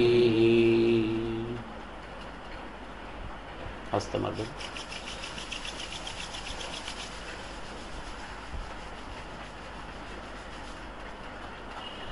पुढच्या बुद्ध अवशिष्यतेमध्ये वाच्या पुढे असा एस किंवा लांबवलेला स्वर आहे.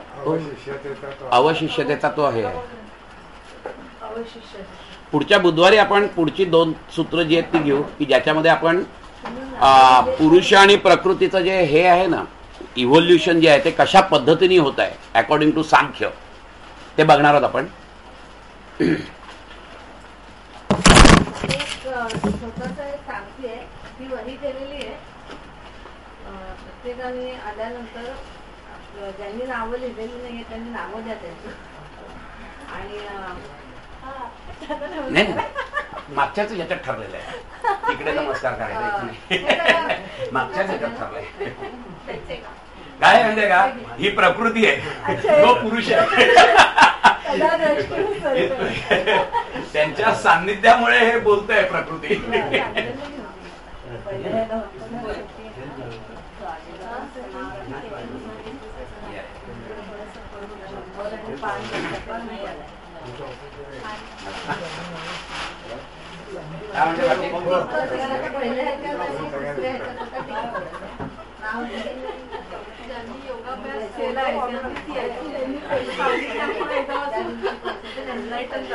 आपलं ठरलेलं आहे इकडे नमस्कार बाकी नाही. आपण सगळे कलिग आहोत. एक लक्षात घ्या. पहिल्याच याच्यात मी सांगितलेलं आहे वी आर ऑल कलिग्स आणि सगळेच योग. अगं बाई माझी आत्ता सांगितलं बोला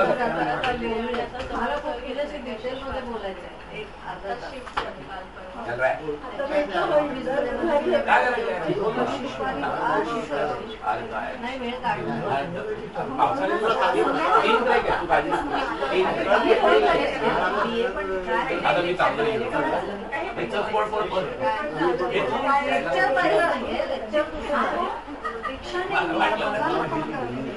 पकड ना तू उपयोग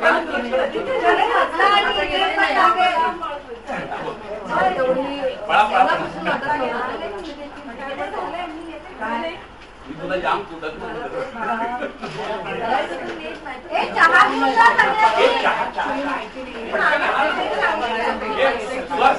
दोन सेकंदात एक 2 मिनिटात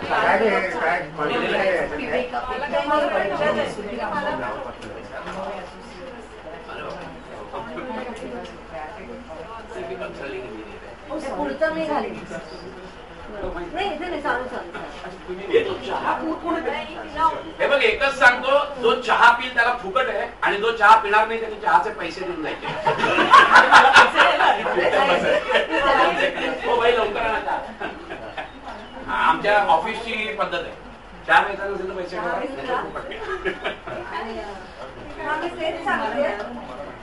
हे ना 8 प्रकार आहेत त्याच्यात आणि तुम्हाला बुकमार्क्स आहे 8 प्रकार घेऊन द्यायचे तर 8ही घेऊन जाऊ शकता.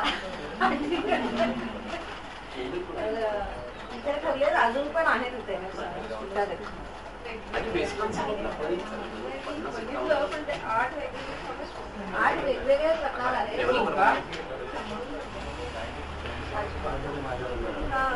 ईमेल आयडी पण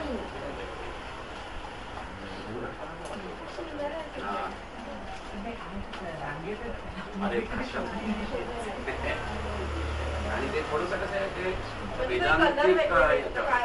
कसं कळणार मला वेगवेगळं लिहिलेलं आहे.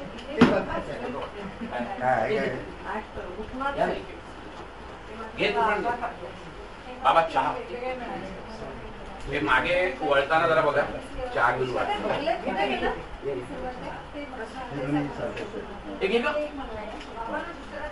चहा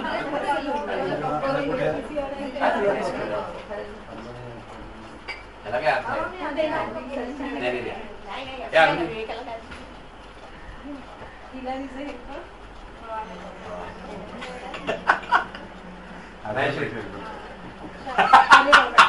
हे पण काम दिलंय का? मी काय म्हणतो गुरु तिकडे बसले ना तेच आपण सगळे कलिग नो गुरु. हे विचारांची देवाणघेवाण आहे आपली.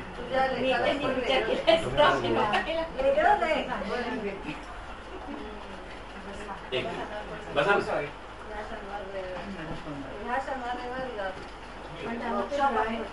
घे ना केव्हा?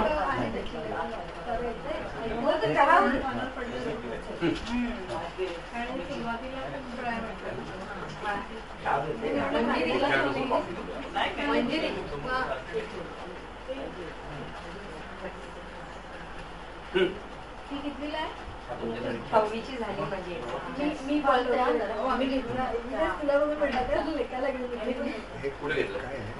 हे संवाद प्लस फॉर्म केला ना त्याच्या आणि हे काय सगळे एकच होते का वेगळे? 8 प्रकार 8 प्रकार वेगवेगळे आहेत. वापरून राहिले नाही हे मागचं एकच आहे माझ्याकडे जे मागे एकदम पर्यंत सगळं झालं. ब्लाऊजचं फक्त मागचं एकच आहे. तू शिवाजीनगरला हे का हे रेडीमेड घेतले का बनवलंय? हे मी बनवून घेतलंय. मला पण नाही ना बनवलं. हे खूप छान आहे तसं. छान आहे, मी अरे मी प्रवचनाच्या माझे 15 दिवस प्रवचन होती ना तेव्हा मी बनवून घेतलंय. तुझ्या बनवण्यामध्ये अजून एक सांगते थोडं तुला. हे कर की पोटावर राहील एवढं तशी उंची म्हणजे तू झोपून पण पोटाच्या पण अशी अरविंदचा वेगळा प्रॉब्लेम आहे. अशी रेडीमेड टेबल्स मिळतात ना, तुला हे असं वालं पाहिजे का? इन्क्लिनेशन हो, पण पाहिजे रेडीमेड टेबल खूप पायाच्या छान मध्ये मिळतात. पोट हे मी मोठं बनवून घेते पाहिजे. हे आणि त्याची उंची कमी जास्त करता येते दोन अशी गोष्टी. मिळतात. एक तर म्हणजे सपोर्ट असतो आणि बोलणाऱ्याला कोणी तुला असं. पिक्चर पाठवून देईन बघ. की कसं नाही म्हणजे आता हे लेक्चर द्यायच्या ठीक आहे. मेन्यू पण तुम्ही आता ह्या वयामध्ये आम्हाला बसून फार वेळ वाचता नाही पोझिशन मध्ये किंवा पलटावर आणि तुमच्यामुळे माझी माझ्याकडे आहे पुस्तक ना. धरणं इच्छित मग हातात टाकायचं. माझ्याकडे आहे ना. असं ठेवायला पाहिजे की ते त्याचं पुस्तक राहिलं पाहिजे नाही आपल्याला हात न लावता ते वाचता येईल. मिळतात तसे. मागल्या वेळेला काय विसरलीस का? मागल्या वेळेला आपण ध्यान घेतलं होतं. नाही रामनवमीच्या दिवशी आणि हे पाय पूर्ण रामनवमीला बोलते. रामनवमीला इंट्रोडक्टरी सगळं अच्छा. मला कोणी दिले ते कळतो. तुम्ही ना जे द्याल ना ते लाल पेनाने लागली तिथे टिक्कर आहे का? काय बोलू? अंबावणे यांनी दिले ना. मागच्या आज पहिल्यांदा आलं की ह्याच्या आधी आलं काय रे? काय? चलो सर. हे हा याला घेतला. खूप चांगलं वाटतं.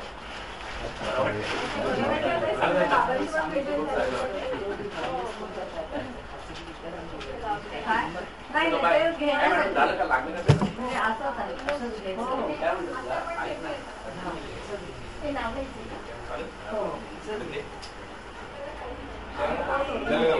हे आणखी बाबांनी आलं ते. ते तसंच नाहीये. त्याची किंमत आहे. Actually आहे. नाही ना, तिथे नकोच आहे आम्हाला. हे दोघीच नाही ना. हे आपलं अटेंडन्स रजिस्टर आणि फोन नंबर मोबाईल नंबर दिले ना पुस्तकाचे कोण पुस्तकाचे अच्छा हे पुस्तकात कितीच आहे 30चे काय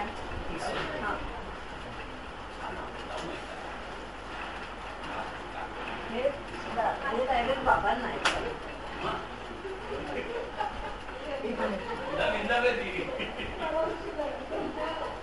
आणि बाबांना फक्त सांगून घ्या ते पुस्तक.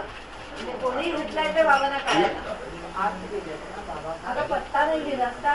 मम्मीचं पण नाव लिहिलं. पत्ता वाटलं तर दोघी मिळून तुझं नाव लिहून तुझा पत्ता तिच्या सारखा असं म्हटलं तरी चालेल.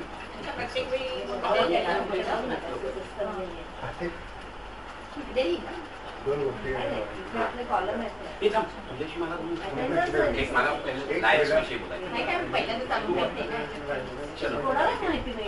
या वरती लिहिलंय ना. म्हणून म्हटलं आपले पत्ता, फोन नंबर आणि नाही, ईमेल आहे. त्यानिमित्ताने जरा माझं त्याच्यावर चांगलं पण पडलं. लिहिलं म्हणून नव्हतं.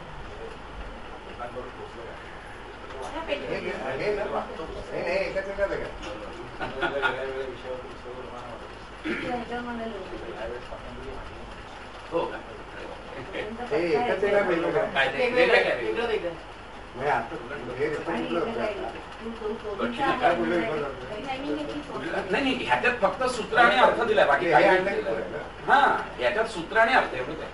त्याचं विवेचन नाही, आणि हे इंग्रजी तसंच आहे, सेम हे मला इंग्लिश. येते. मग तेच येतं, हे एकच आहे का वेगळं? हो, एकच आहे, फक्त एक इंग्लिश आहे. हा, चल, म्हणजे चला चला, अच्छा, मी झोपली ना. एक इंग्रजी आणि एक मराठी. एवढंच आहे ना? आणि काय ते बाबाचं ते म्हणजे मोठं काय या आहे? संस्कार भारतीचं काम करायच्या घाटकोपरला असताना, आणि आता त्या ठाण्याला आल्या आहेत, कळलं की नाही. आणि ही सिरियल वगैरे आपल्या घरी आलेली आहे त्या दोघी जणी, तुला जर आठवत असेल तर. नाही होतेच. मी नुकतीच राहायला आले ते ठाण्याला नुकत्याच राहायला आल्या त्या, आणि मग त्यांना संस्कार भारती ठाण्याची माहिती हवी होती म्हणून दोघी जणी आल्या त्या.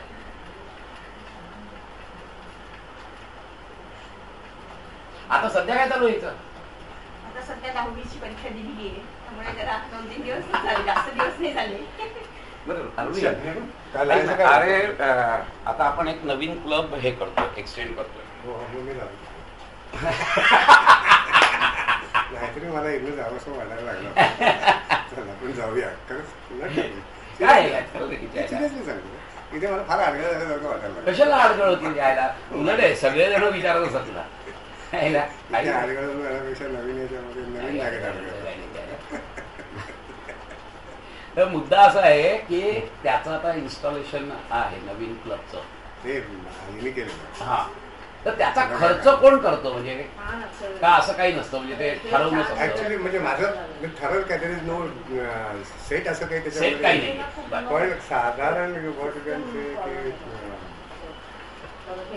असे म्हणजे ट्रॅडिशन कल्पना अशी आहे की पहिला जो इनॉग्रेशनचा खर्च आहे तो स्पॉन्सरिंग क्लबनी करा त्या मीटिंगचा, आणि त्याची जेव्हा चार्टर प्रेझेंटेशन असेल तेव्हापासून त्या नवीन क्लबने आपलं घ्यावं असं. म्हणजे आय थिंक आम्ही क्लब केला आम्ही काय केलं आम्ही नवीन केलं म्हणजे काय केलं तुम्हाला काहीतरी प्रोसेस लावून घ्यायला पाहिजे की नवीन 25 माणसांकडनं एजंटचं काम करत इंटरनॅशनल एक्सटेन्शन चेअरमन असतो, आणि it is expected that you should have couple of meetings with them, आणि ते केलं तर तो क्लब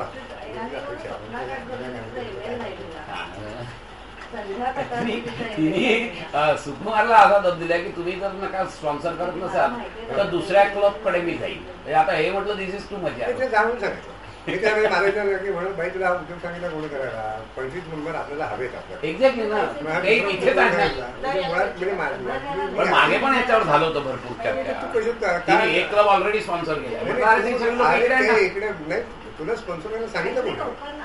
आणि असं म्हटलं की ते जर का ठाण्यात, आणि ठाण्याला आपण भेटलो तू जा ना तुझी पेंडा वगैरे कर तिथे कुठल्या तरी भरलेली ठिकाणी जाऊन कर, आणि त्याचा काहीतरी उपयोग आहे संस्थेला. ठाण्यातच तिथे आहे तो म्हणा आज आपल्याला आता ठीक आहे सिच्युएशन आहे चेंज, म्हणजे आता आपलं काय पाणी अडकलं होतं ते आता बाहेर लागलं. नाही आता थोडस जरा बदललंय, ठीक आहे ना, हळूहळू बदलेल पटते. पण मग खरंच जाऊ का मी ए कबे हा ना, जरा तिचं एकदम वेगळंच बोलणार. अरे म्हणजे काय कुठे गेलं म्हणजे आपलाच क्लब केला म्हणजे नाही नाही, आपल्या क्लब आता आता बदल होतोय, आता बदलाचे वारे वाहत आहेत. बघ ना आता बघ लेडीज यायला लागले. मला नोंद करून टाकायचं अजिबात नाही, अजिबात नाही कोणी काही करणार आहे, सगळ्यांना हवाय झाली. चला अच्छा, थँक्यू. मग सध्या काय चालू आहे तुझं? चलो विकास निघतो पाणी वगैरे घालतो. चलो तुम्ही व्हॉट्सअपवर आहात का? मी आहे. काय पडलं? नाही ना, ते दरवाजावर. अच्छा, दरवाजा. बरोबर. चलो एक दोन तू खुलासा करून सांगतो की तू आता याच्यात सांगितलं मला की लाईक्स अँड डिसलाईक, रागद्वेष हा तू अहंकाराच्या ठिकाणी मानस. म्हणजे आम्ही जिथे जिथे वाचतो तिथे आम्ही मला जज करतो. ते म्हणून तो जरा मला भेट वाटला, पण तू म्हणाला की या दर्शनामध्ये असं असेल. नाही, मी ते त्याचं डिटेल जे डिस्क्रिप्शन आहे ना ते मी देणार आहे नंतर, की कुठून येतं, म्हणजे रागद्वेष कुठून येतात. तर पण म्हणजे मनाला म्हणजे माझा इन्सल्ट झाला, मन हे काम करायला लागतं, ते रागद्वेषात नाही मन, करायला लागतं. मन जे आहे ना त्या वृत्ती, ते रागद्वेषात वृत्ती रूपाने बाहेर पडतं. नाही, मन जे आहे ना, म्हणजे मन जे आहे ना ते रागद्वेषात वृत्ती रूपाने बाहेर पडतं. आता अगदी तुला जर म्हणजे सायंटिफिकली सांगायचं झालं ना तर मन जे आहे ना हे तन्मात्रा घेऊन तुम्हाला आतमध्ये हे करतं, बाकी मनाचा दुसरा काही उपयोग नाही. त्यानंतर it puts in front of बुद्धी, बुद्धी त्याचा अनालिसिस करतं की आधी काय झालं नंतर काय झालंय. हो तसंच आहे पाहिजे, पण हो. तसं होत नाही असं मला की प्रत्येक वेळेला मन बुद्धीला विचारत नाही, ते स्वतः अत्याधिक काम करून टाकतात. हो ते जे आहे ना म्हणून मग आपण मग दुःख भोगतो. बरोबर आहे. त्याचं कारणच आहे की आपण जेव्हा बुद्धी म्हणतो ना तेव्हा आपण फक्त थिंकिंग या लेवलला म्हणतो. बुद्धीचा ह्याचा अर्थ जो आहे ना म्हणजे तत्वज्ञानाचा जो अर्थ आहे ना तो इट इज अ बोधात्मक आहे. तो बोध आहे, तो अहंकाराच्या पुढे आहे. खरं सांग महत्त्व ज्याला आपण म्हणतो ना ते अहंकाराच्या पुढचं आहे. आणि आपण जी बुद्धी म्हणतो ना आपण बुद्धी जीवाच्या ठिकाणी, हा जीवाच्या ठिकाणची म्हणतोय आपण सर्व नाही, आपण जीवाच्या ठिकाणी बोलतो. कारण आता हे मी त्याचा विषय पुढच्या बुधवारी देणार आहे. मी ऍक्च्युली मन काय करतो आपण जे बोलतोय जीवाच्या ठिकाणी बोलतो. अगदी नक्कीच आपण कारण महत्त्व म्हणजे समष्टी ते त्याच्या पुढे गेलं पाहिजे.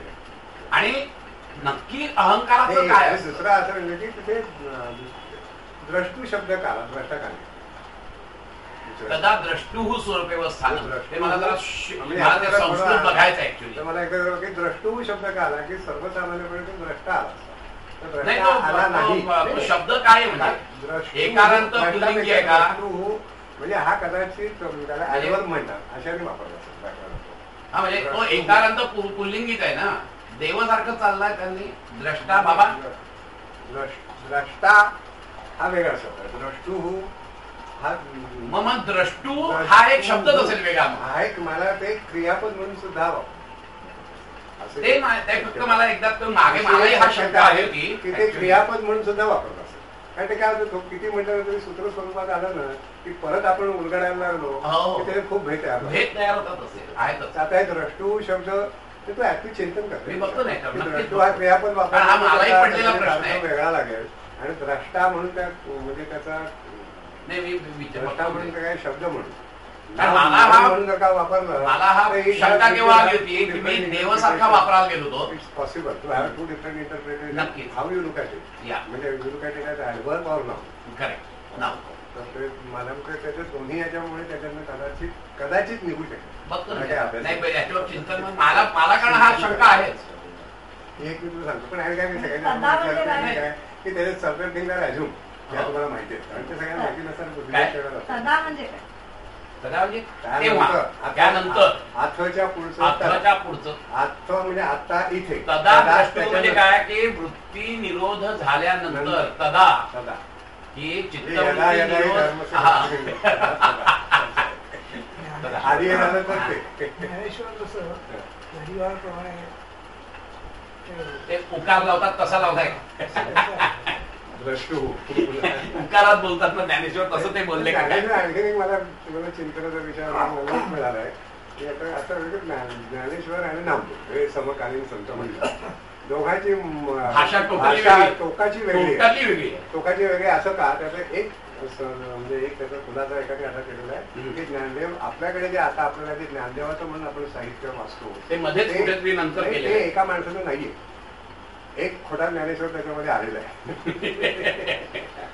मग तसं म्हणशील तर अजूनही एक हे येतं माहिती आहे का तुला?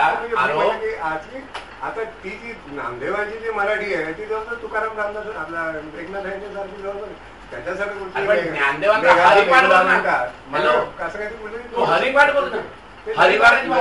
म्हटलं असं वाटतं. म्हणजे त्यावेळेस ते प्रचलित मराठी असावं असं मेघोला म्हटलं म्हणजे मूळ शब्द वेगळच आहे पण त्यांनी लढीवाळपणा त्याला लढीवाळपणा आहेच त्यांच्यात.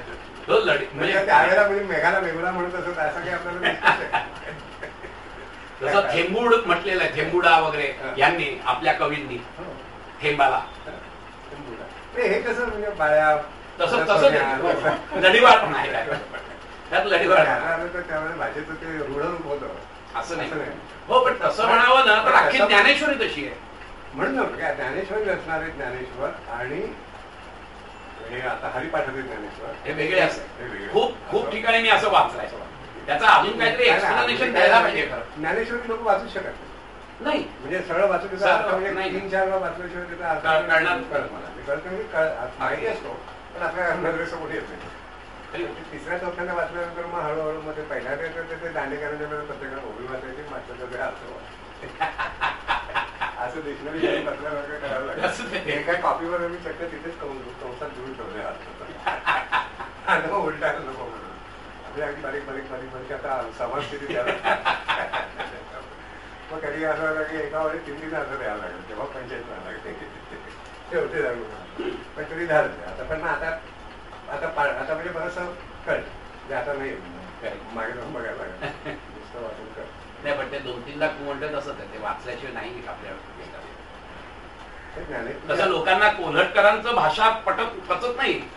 पातंजली योगसूत्राची भयानक निष्ठ आहे.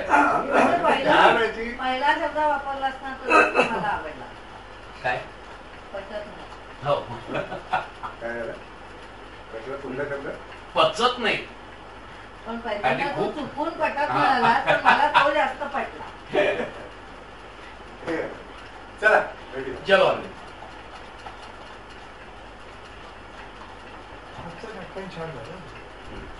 समजावून सांगायचं तर सोप्याच भाषेत सांगितलं पाहिजे.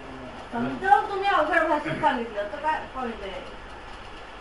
म्हणून मला ते साऊथ इंडियन लोकांची पण पुस्तकं आवडतात. ते आधी ते काहीतरी म्हणजे कधी तर असं वाटतं की ते सूत्र सोपं आहे हे अवघड करतायत त्याला. मला अजून चहा द्यावं आणि मी चहा घेतलंच नाही. एक सूत्र असं उलगडत आपण सांगूया वर्षभर चालेल. काही सूत्रांच्या वेळेला मला तुमची मदत लागणार आहे.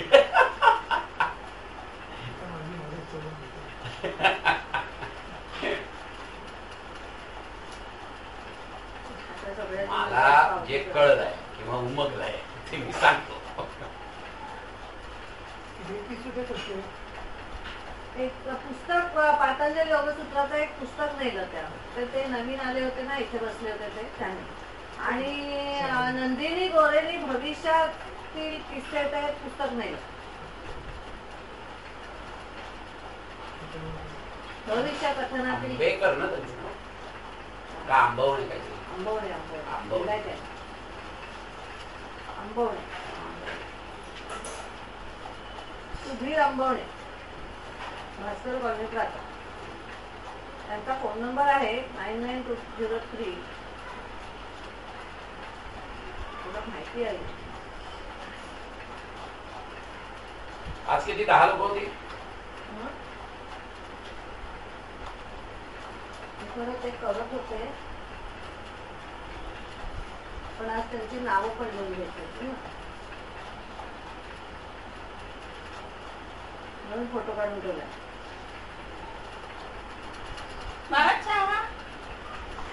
गारे गारे गारे तुम्हाला पण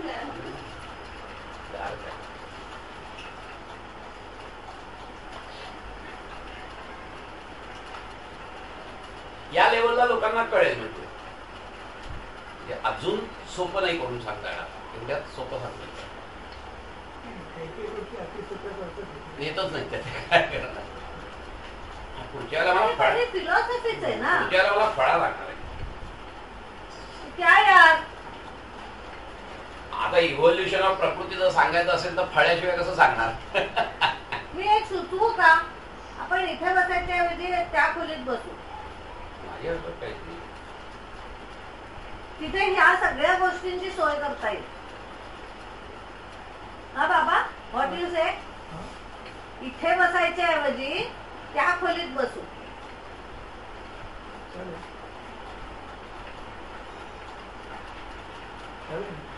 पण आता फळा नाही तर ह्याचा ठेवणार कुठे. नाही दरवेळी नाही. अरे पण कुठेही ठेवायचं तर ठेवायला लागेल ना तो कुठेतरी. आता हातात नाही कोणी धरून ठेवू शकणार. जेव्हा लागेल त्या दिवशी तिथे करू असं बाबा तिथे करू.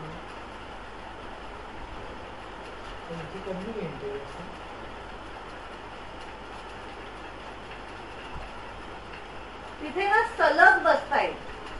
तिथे जागा नाहीये सलग बसायला. असं ऊपर नीचे नीचे ऊपर अशा होता ती खोली मोकळी आहे आणि आता तर एक कपाट पण कमी झालंय ना तिथलं, त्यामुळे अजून मोकळे झाले. रवींद्र मोलकर आज नाही आले. रवींद्र मोलकर ते कोण आहे? आम्हाला संस्कृत ते आलेले ते.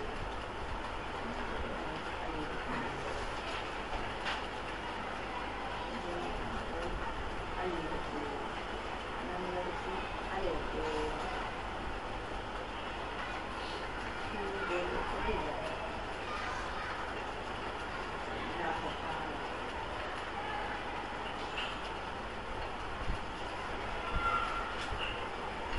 ती नाखवा नाही आली आज. आणि अजून तिचं नाव नाही दिलं.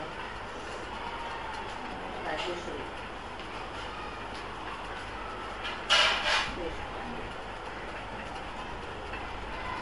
त्याचा पक्का ईमेल आय डी आणि तिला केला त्या लिहून काढायला.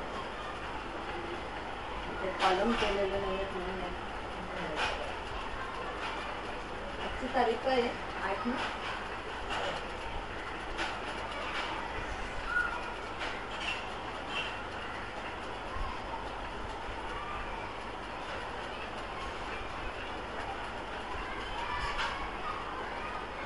राजेश्वरी पण दिले का पैसे? तसं नाही. अरे मी कुठे काय करू? पण मला कोणी माझ्या हातात नाही कोणी दिले, ह्याच्यात ठेवले खाली.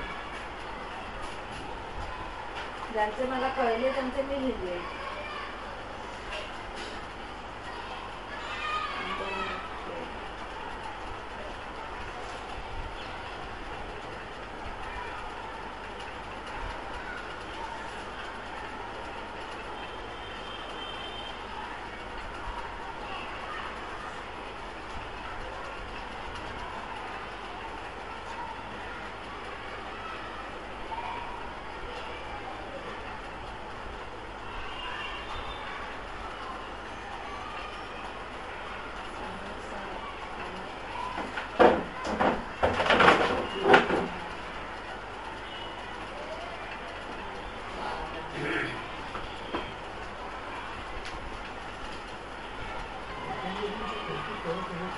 हो खरंच आहे.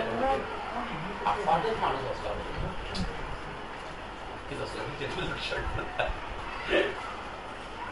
15 जण होते. हा तर आपण पण बघायचो ना.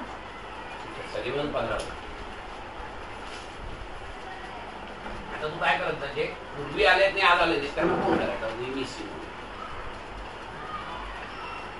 असं आपली क्लायंटची पद्धत. जमेल तेवढं मी करेन. मला एवढं नाही प्रॅक्टिकली मला जमत. कालच मी एकीला ईमेल लिहिला. एकीने सांगितलं की आपल्या पीएलआरच्या ह्याचं असं असं झालं का, तर तुम्ही काही फॉलोअप केलात का? तुला म्हटलं आता मला वेळ कुठे मिळतो फॉलोअप करायला. 4 जण आपण करायला पाहिजेत ना फॉलोअप साठी.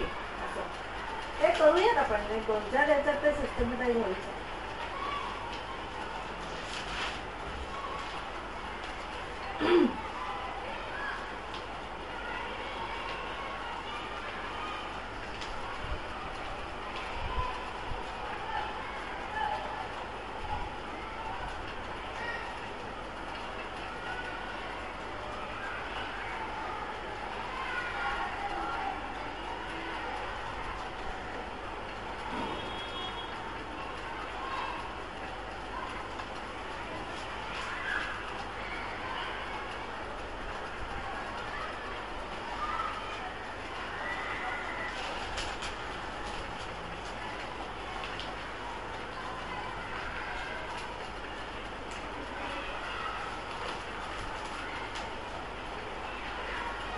यांचा आलाय म्हणजे पेपरात आलाय.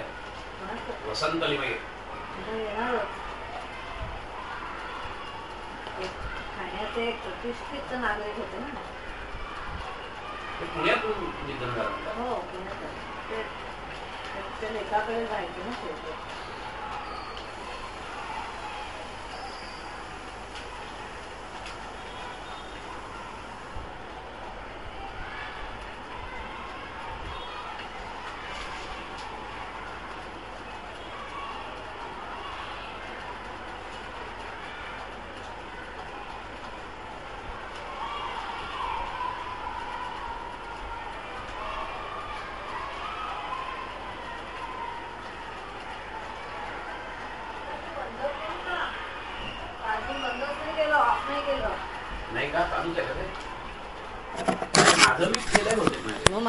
माझं द्यायचंच ना ऑफ करायला.